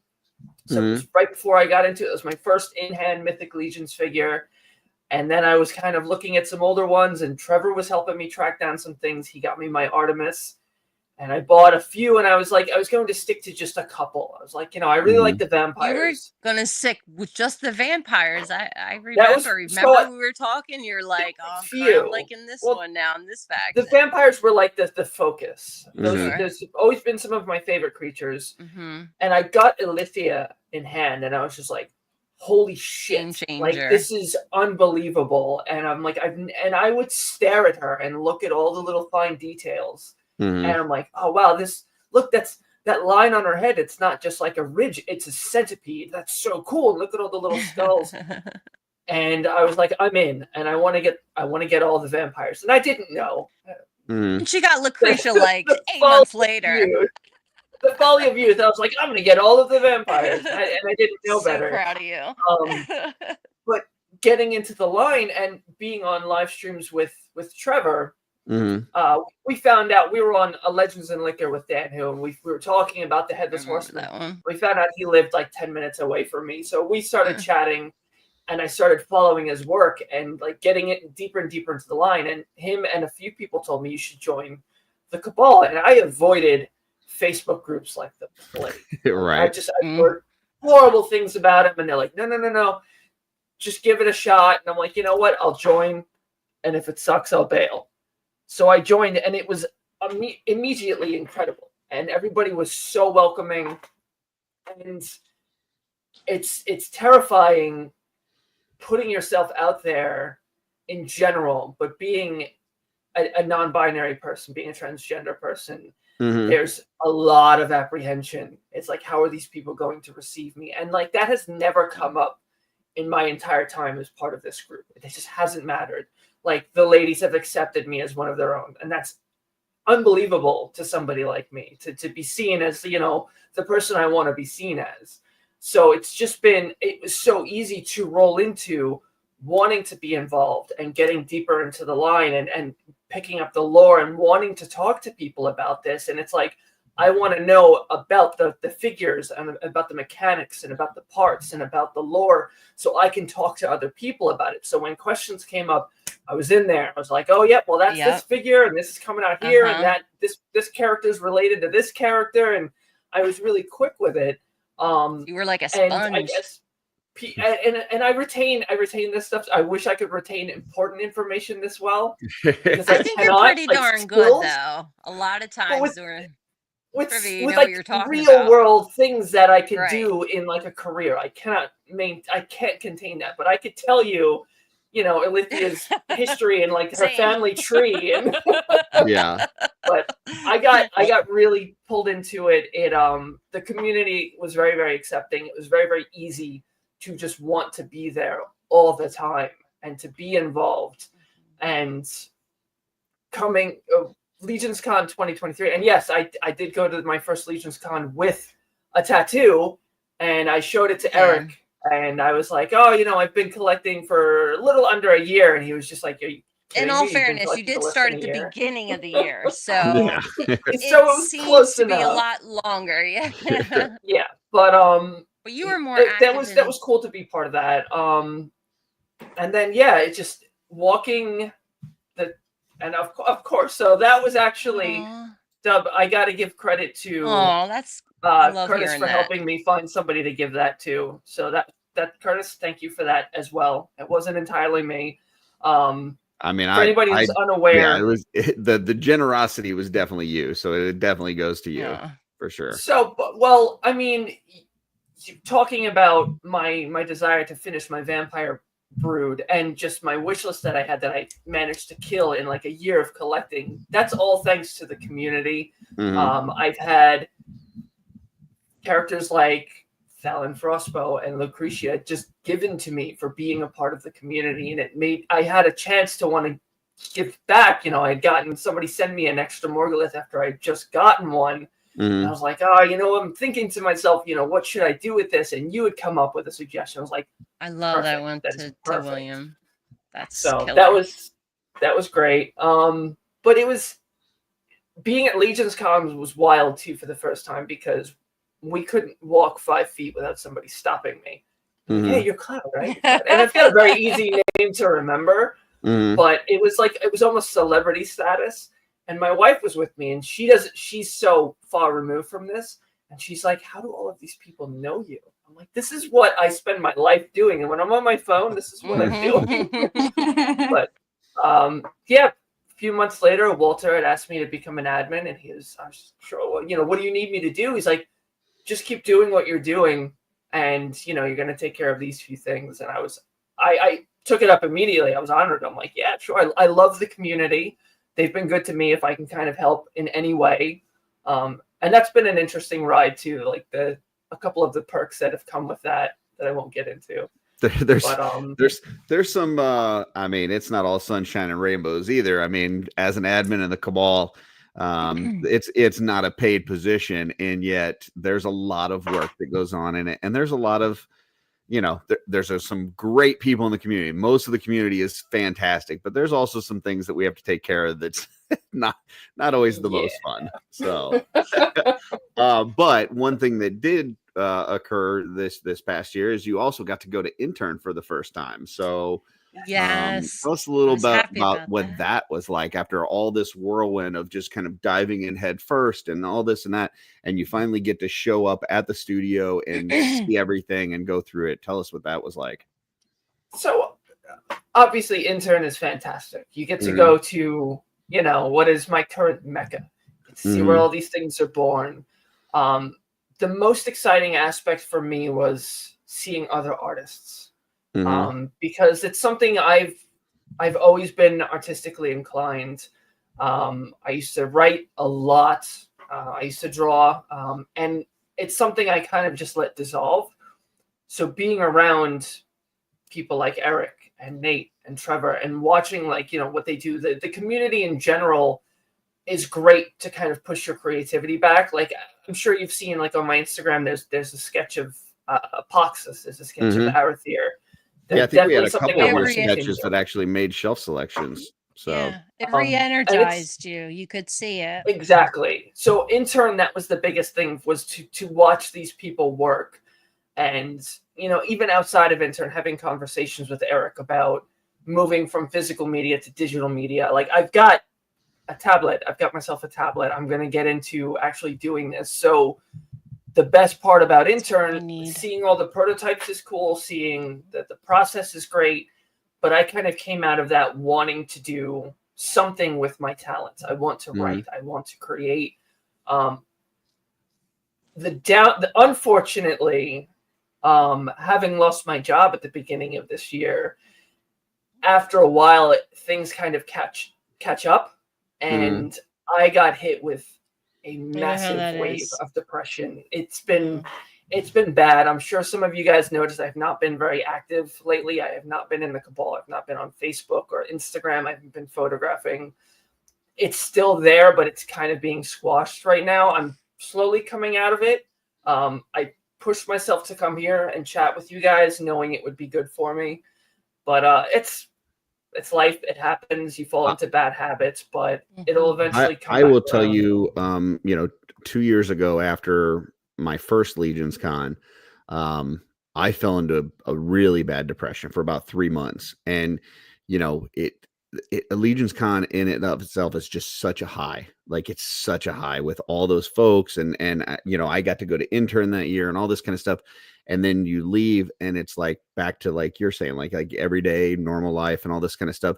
And it can be very difficult. And the thing that I didn't do that year that I've learned from since is I didn't reach out to other people, and I didn't force myself to interact and do things. And that's really, we've talked a little bit here about the customizing studio. The main reason why that was created was so that I had to force myself to interact with my friends on a regular basis and be creative.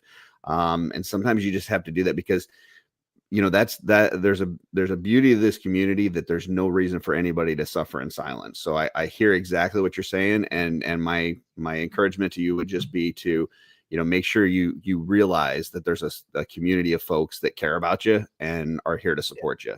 So. Yeah, I know it. And I'm going to start pushing myself to kind of be who I used to be the reason why. I think she said the first year, our first Legions Con, she said like 65 people stopped to shake my hand or take a photo or something. So, but that's kind of what I want to get back to. What's that?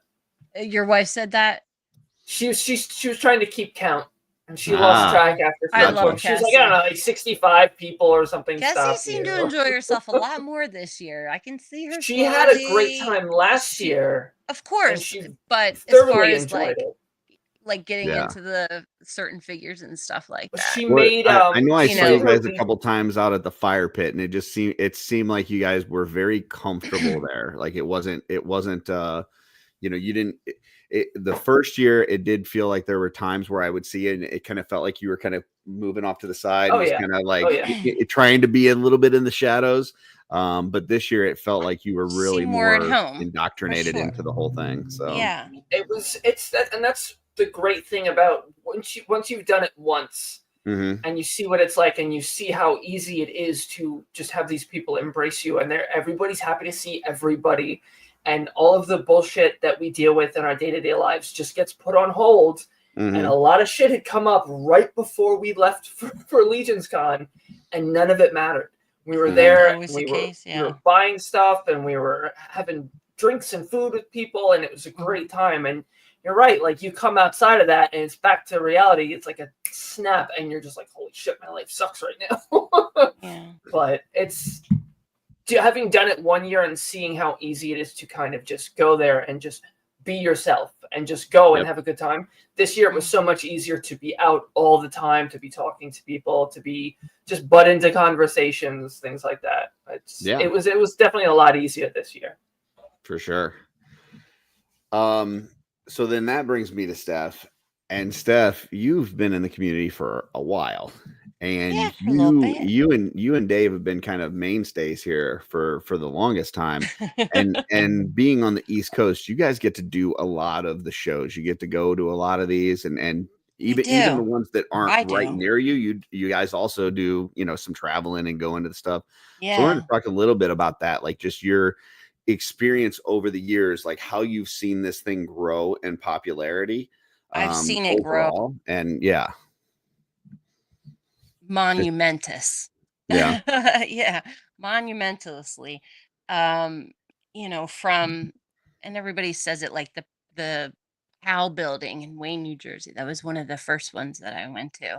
And it was at one point where there was like 2 Legions Cons a year or something, 2 interns a year. And it was right after COVID. And it was generally small. I think it was the second actual Legions Con. So I didn't go to the first one, but the second one that Jeremy did with Joe. I got there and I knew of the figures that Dave was collecting because we have always started collecting toys together, just not that line. And when I saw the line that he was in to get these figures, it was asses to elbows. It was hot. It was right after COVID, so you didn't really want to be near people, but I just couldn't get over the line that he would stand in like for hours. Like I would go shopping and go somewhere else and, enjoy them later. But they just spoke to me, and I like the culture around them. The more I got to know, like Walt, first year I was sort of I kept to myself, and just enjoyed the art for it, what I was seeing, because it was sort of like all the things I liked growing up, like all into one. Like I don't see them as toys, I see them Right. as an expression of oneself, and it allows you to express yourself. And like Cloud said, like you get depressed sometimes, and I think whether we're artistic or not, or we're a visual person or not, it gives you that opportunity to just play around with something and feel that creative spark of energy inside of you. And that can help with, the blues. All through college, like, I was always gravitated to art because I was a rebel. I just wanted to do something fun, interesting, or try to create something new, just like a musician would write a song. So, yeah. But I mean, I've seen it grow, excuse me, leaps and bounds. Like, picture like a small, like half the size of the Marriott, and it's like a Best Western. That was La Quinta. That was still so fun, and I know that year was we had gone to as guests intern at the beginning of the year. So when we finally met up again at the end of the year at La Quinta, it was just amazing. They brought the first Kurzak. We saw people sleeping in the hallway. We were just like, what? But it was really magical because all these different intersections of people came together. And, I love the Marriott, how it has like all different sitting places and stuff, but there was just one sitting place at La Quinta. So you got the front desk, you got a few, chairs and some of the dio pieces like Necronominus was on display, right? And then you got this little side room, where they give you the continental breakfast in the morning. Gina, there was like 200 people in there. Like it felt like it. I mean, it was just packed. It was hot, and everybody was just really enjoying themselves. And I'm an observer, so I would stay up real late at night, and but I remember seeing like, getting little bits of conversations, not an eavesdropper, just either being a part of the conversation or next to it, but seeing like Mel and John and like the Your Legions boys, like they didn't even know each other before they came to the show. And a couple years later, they have a fun time and a successful show. And I just think it's awesome.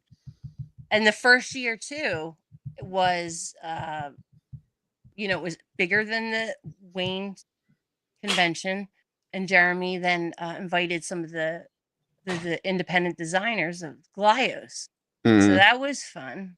There was nothing else, like it there at the time. For sure. And that's where I met you. You were on the one aisle. I remember you were sitting down.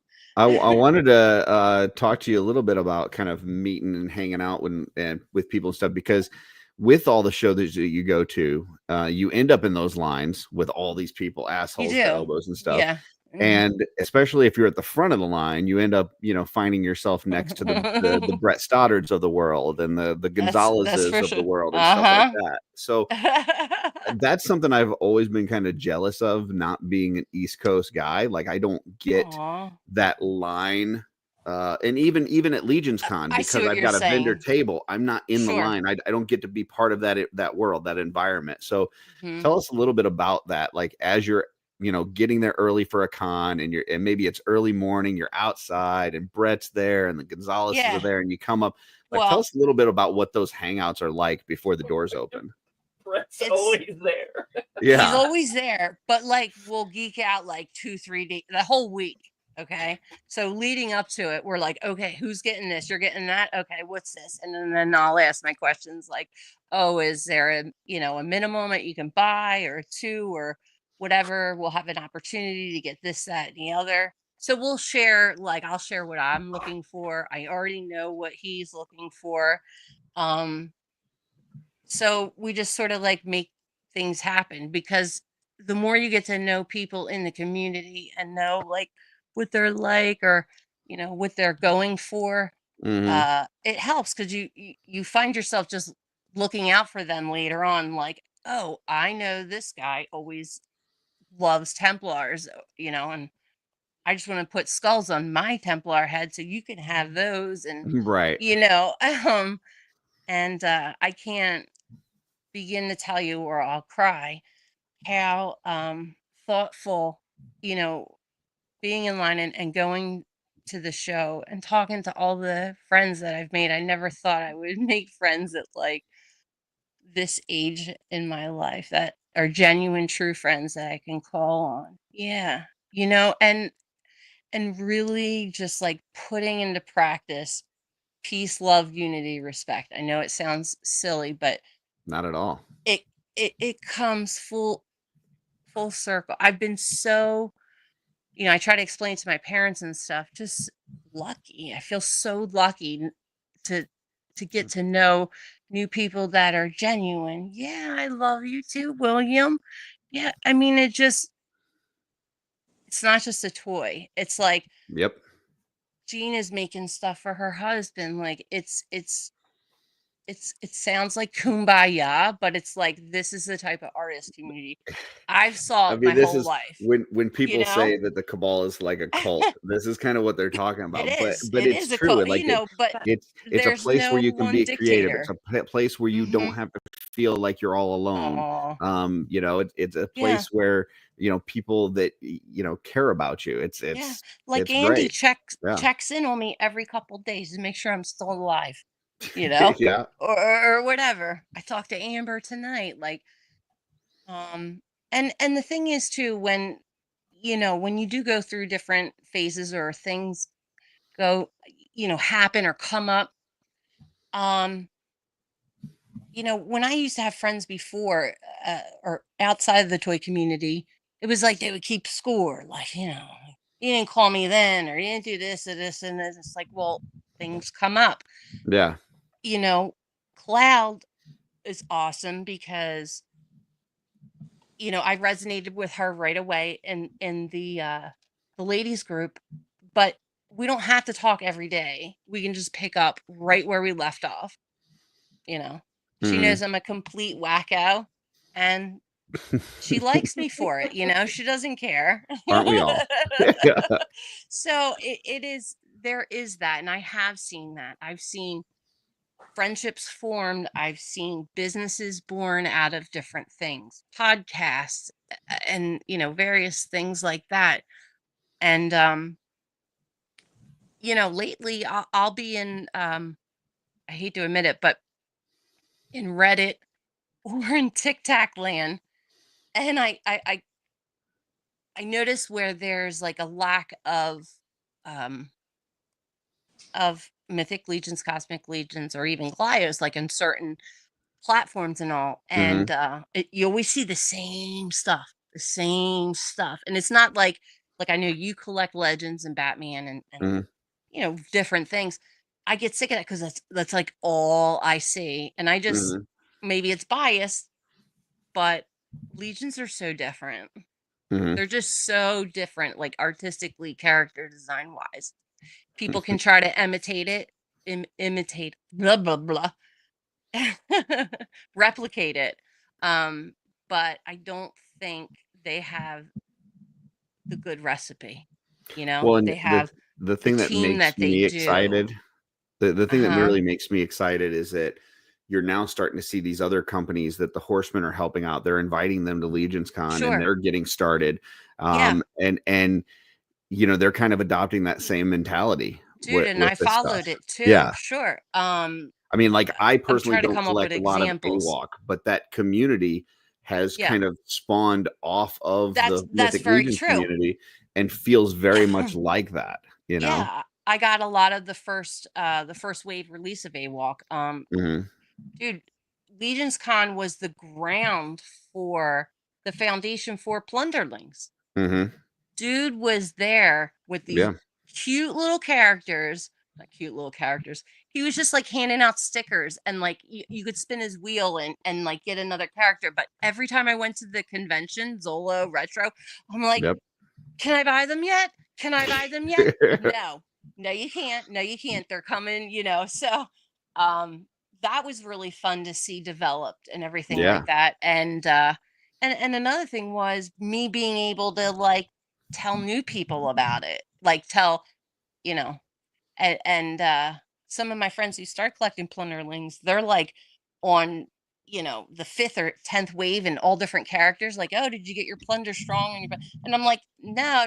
I like stopped at the first 2 Kickstarters, like collect them all, and I was just like, no, I gotta draw the line. But you're right, the different companies are so cool to see. Yeah, Like, because it would be very easy for the 4 Horsemen to go, oh, they're selling toys, we're selling toys, they're our competition. yeah, but they're not But that's sellouts. that's not what they do. They choose yeah. people who they feel can represent them well and be, let's just face it, like appreciative of these the help that they're independent toy given. companies that they also like it's toys being created by people who like toys, like Yeah. that's what it is. Like Yeah. it's They not some wanna big see other corporation. people do that as well. Yeah. Yeah. And it definitely is like a family. Yeah, the positivity comes from the top. I mean, For sure. There you go. I've never seen executives that are so accessible to their fan base. Like for them Gina. to walk around Legions Con and just bull everybody. Well, and it's not just fan service though. Like they really like the fact that Eric walks around the con with Jeremy after the doors are closed tells you that he loves this stuff. Yeah. Like it's not just the fans that give the fan it's service, not just he's walking around talking to people because he thinks you like it. He likes it too. Right. Yeah. He wants to see what's up. Jeremy came up to me at one point. It was late in one of the nights, maybe Saturday night, and maybe even Sunday because I was fried. And somebody had put out like bags of candy or something, and him and I are sitting there kind of going through them, and he's like, "Candy so bags, how you doing? Good, right?" So he's like, "So how are you?" So he's like, "So how are you doing?" And I'm thinking, in the moment, I'm like, "Oh, I'm having a good time, but I'm really tired, and I'm not looking forward to waking up tomorrow."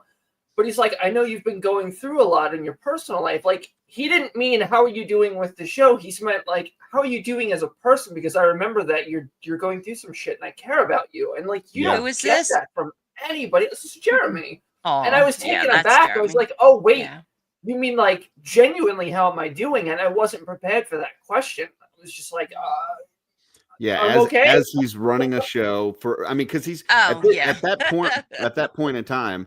Like not only is he working for the Horsemen, but he's also like running this show with his partner Joe. Like he's got a ton of shit going on, and for somebody to take the moment to, ask about you personally, you're right. It really hits. Like his first time at La Quinta, it was like he was still segueing in from being the customizer, super fan, really into the line, to putting this together and creating the lore and stuff like that, and.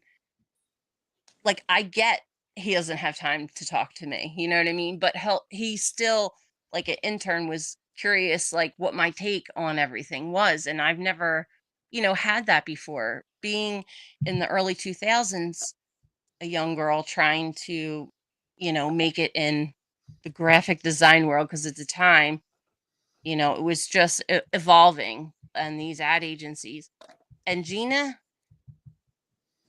well, they can look at your resume or your portfolio, love it. But at the end of the day, I had, unfortunately, no good experiences with that. Like, it was just, okay, you're the admin secretary. Go ahead, go over Yeah. there and then, be They're micromanaged jealous or of the whatever. boobs. That's what it is. They're jealous of the boobs. It is. I mean, like, I'm appreciative of a job at the time, but it was kind of like disheartening to I was just like, you know what? My art's meant to be fun. I'll make a living some other way and then keep it like that, But Absolutely. so this really inspired getting to know all of you and the people that make them. That's what's up, right? It's about the people. Yeah. Yeah. For sure. So I could go on and on and on. We've been talking forever, haven't we? I know. I would have loved to talk to you guys a lot more. That shelf selection went way long, but I'm glad that we got to hang out with you folks tonight. Me too. This has been a ton of fun. Yeah, Very it's just been great, and I'm loving seeing your individual journeys. Like it's awesome. Mm-hmm. We all have our own little story, and I love the story that all three of you are putting together right now. So thank you. It's very cool. Awesome. As far as coming up, anything else that you guys have going on that you want to promote, whether it's your Instagram, any shows you're going to be on, anything like that? We'll start with Gina. You got anything that you want to promote? I just recorded on Wednesday with Schmerber. So nice. Yeah, you did a Schmerber. Nice. Yep. So that'll be airing in January. And then I love this intro. Yeah. Didn't you feel relaxed as soon as you started doing it? Yeah, well, it was so funny because it's like, and it's just like this show too, because everybody's like, are you nervous? And I was like, well, number one, I talk for a living now. 5 years ago, yes. 5 years ago, Gina would have been completely nervous. But it's an awesome show, especially when you're new to Mythics. Yeah.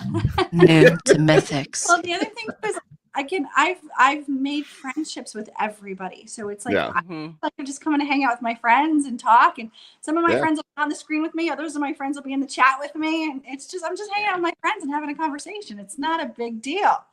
Like awesome. It was nice to see your excitement at IshCon, to be honest with you, because that's when we really first started talking. Me and Stacy and Rebecca and everything. Awesome. Well, we'll look forward to seeing you on Schmerbers, and then I'm sure we'll see you at Legion's Con again next year when we get to 1,000 swigs, right? Like it's done. I've heard some people say 2 years, 3 years. It's this year, right? Yeah, it'll be this year. Yeah. Yeah, just everybody bring the swig that you brought this time, and then bring a couple friends for your swig. There you go. Yeah. Awesome. Steph, what about you? You got anything else coming up that you want to promote or talk about? I guess I can say in January, we're going to do our third Glio show.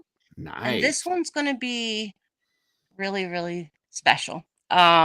This on Dork Layer's show as well? On Dork Layer's channel, nice. Yeah. Nate and I, Marty, Nate and I, and Bill, we are actually going to talk with, I don't know how I did it, a little bit, help with my friends, but we got Matt Doherty from O'Neill Design to talk with us. Wow, so we're going to shoot the shit with him for a little bit and just, listen to his stories. And he's he's a person that normally doesn't do a lot of social media interaction online.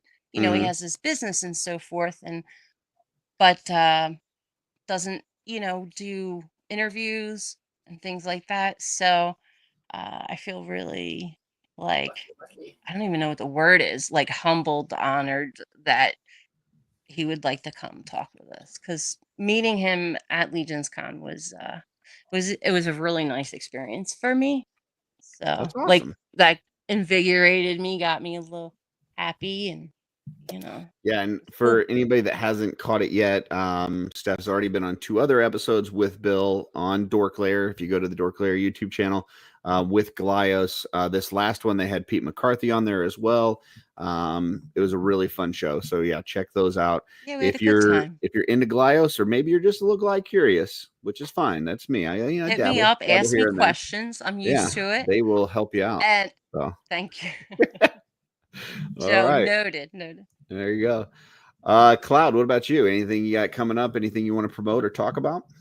I want to get back to my my Instagram, so it's underneath Cloud_Network. I got the Ghost of Christmas Past over here, and I do actually have an idea for a photo of her. I've had it since before she shipped, so I'm going to try to push myself to get into this room during this week and take some goddamn pictures.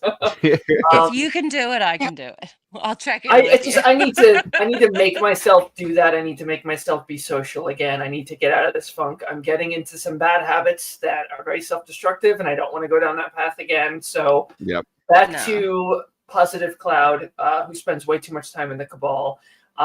Thursdays, I usually am on the after show with Dan Who and the Who crew.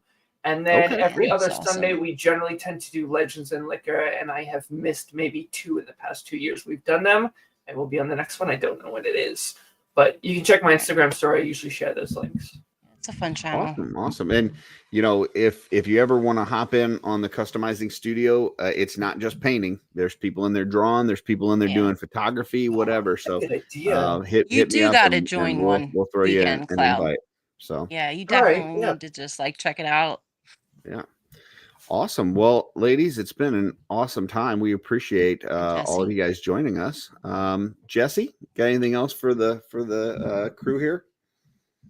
I don't know. I've just been listening to everything. I don't think I've talked in an hour just because yeah, I know. Sorry, Jesse. I was just I feel like every time I thought to say something, I was going to totally walk over someone, and I didn't want to interrupt. And then someone said something else and it moved. So no, it was great. I was just happy.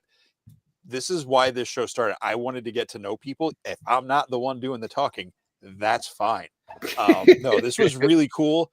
So it wasn't that I was not interested in anything anybody was saying. Curtis was just asking all the right questions, and Curtis didn't even have to ask that many questions. You ladies just, you hit your ground running, and you talked about your story, and I loved it.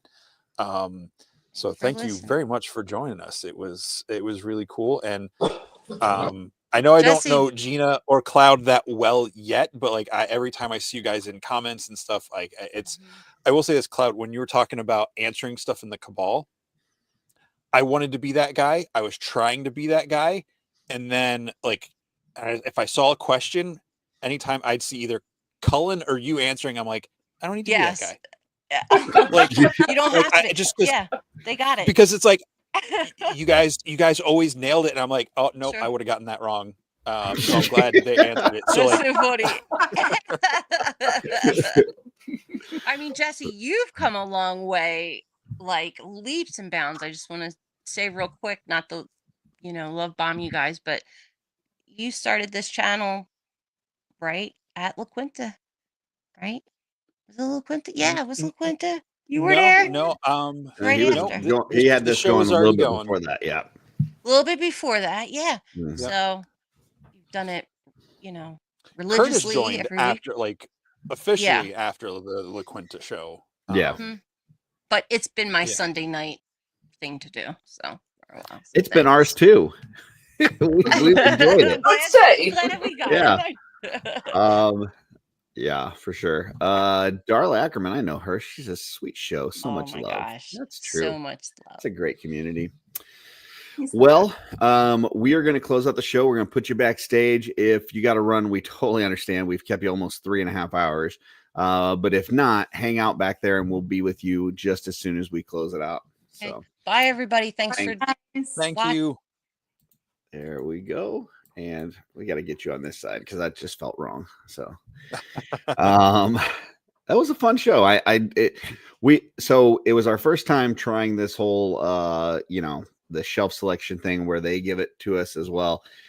we may need to kind of rethink some things, because we can't have shelf selection taking 2 hours, but it was still fun. It was a lot of, we highlighted a lot of great folks on Instagram, which was nice. So that was a good part of it. But I also didn't want to feel like we were taking time away from our guests, though. So we'll see how we do that going forward, but still a lot of fun.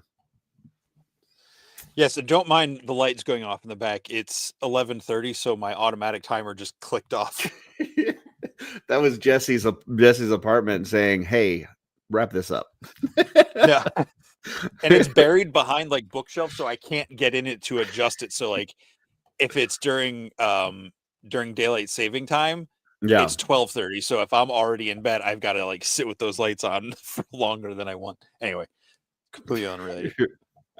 Yeah, no, this was a lot of fun. I really got to listen and hear so much more of the ladies' stories and everything that's going on with their stuff. I would like to say for after we got past the shelf selections, I really only asked 3 questions. Like I asked one question to each person. No. It was just, they had a lot of story to tell. Because I do get some messages from folks. I will say that I get some messages from folks like, "You ever gonna give Jesse a chance to talk?" Hey, look, man, he can jump in anytime he wants. So that's not Curtis's fault. That's me. That's like Curtis is asking questions.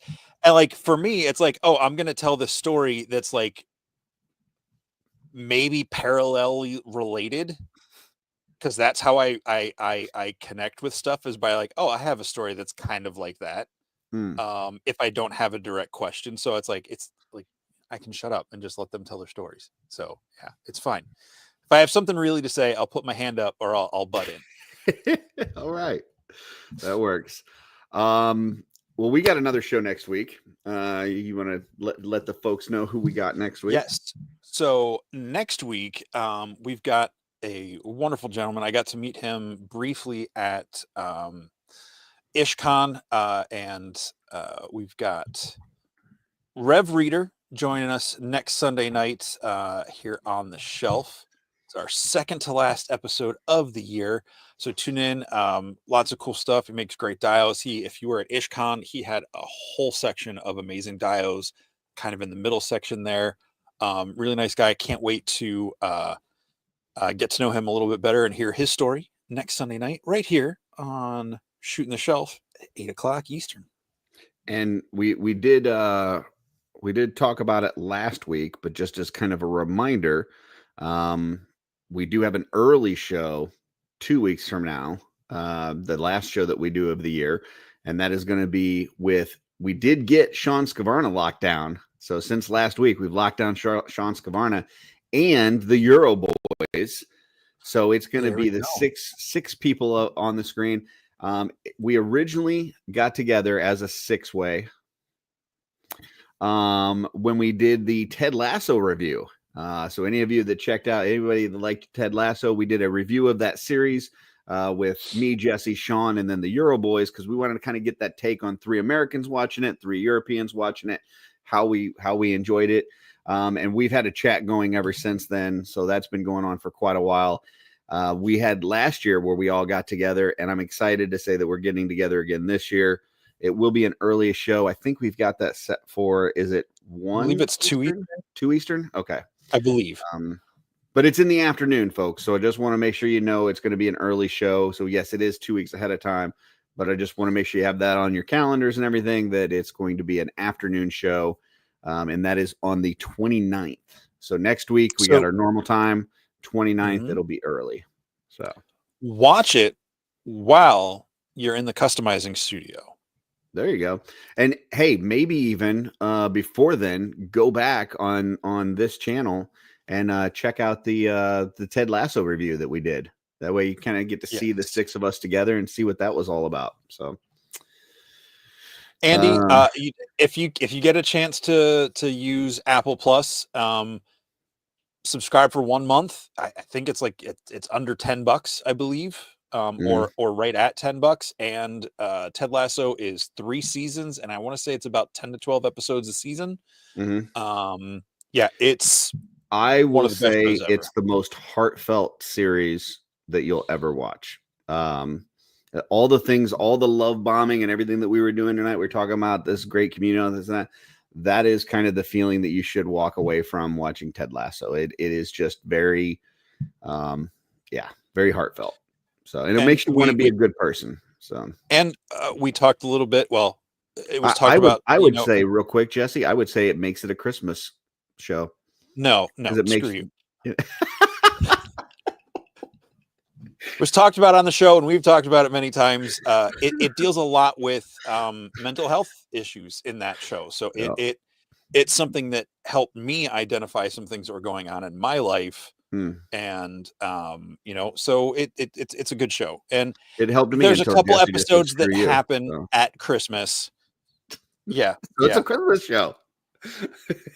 No, if it happens at Christmas, it doesn't mean it's a Christmas. It happened at Christmas, and it makes you want to be a better person. To me, that means it's a Christmas show. I don't know. I mean, there's a lot of stuff that makes me want to be a better person that's not related to Christmas. All right. Well, folks, thanks for tuning in. Appreciate it. Didn't want to just, bombard you guys tonight with this new channel that's out there, but there is a new channel. I don't know if you've heard of it. Art by Ackerman on YouTube. Sorry.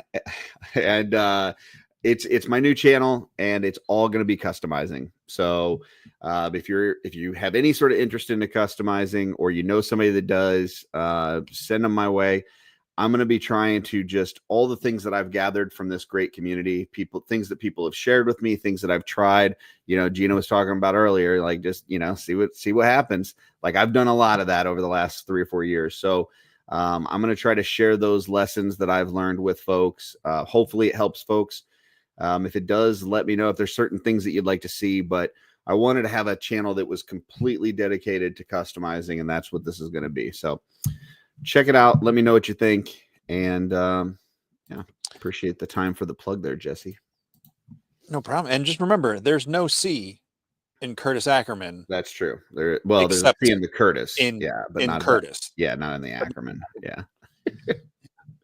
Okay. Yeah. Well, beautiful. I think that's a show, man. I believe that is a show. So in the immortal words of Baba Yaga, until next time. What's on your shelf?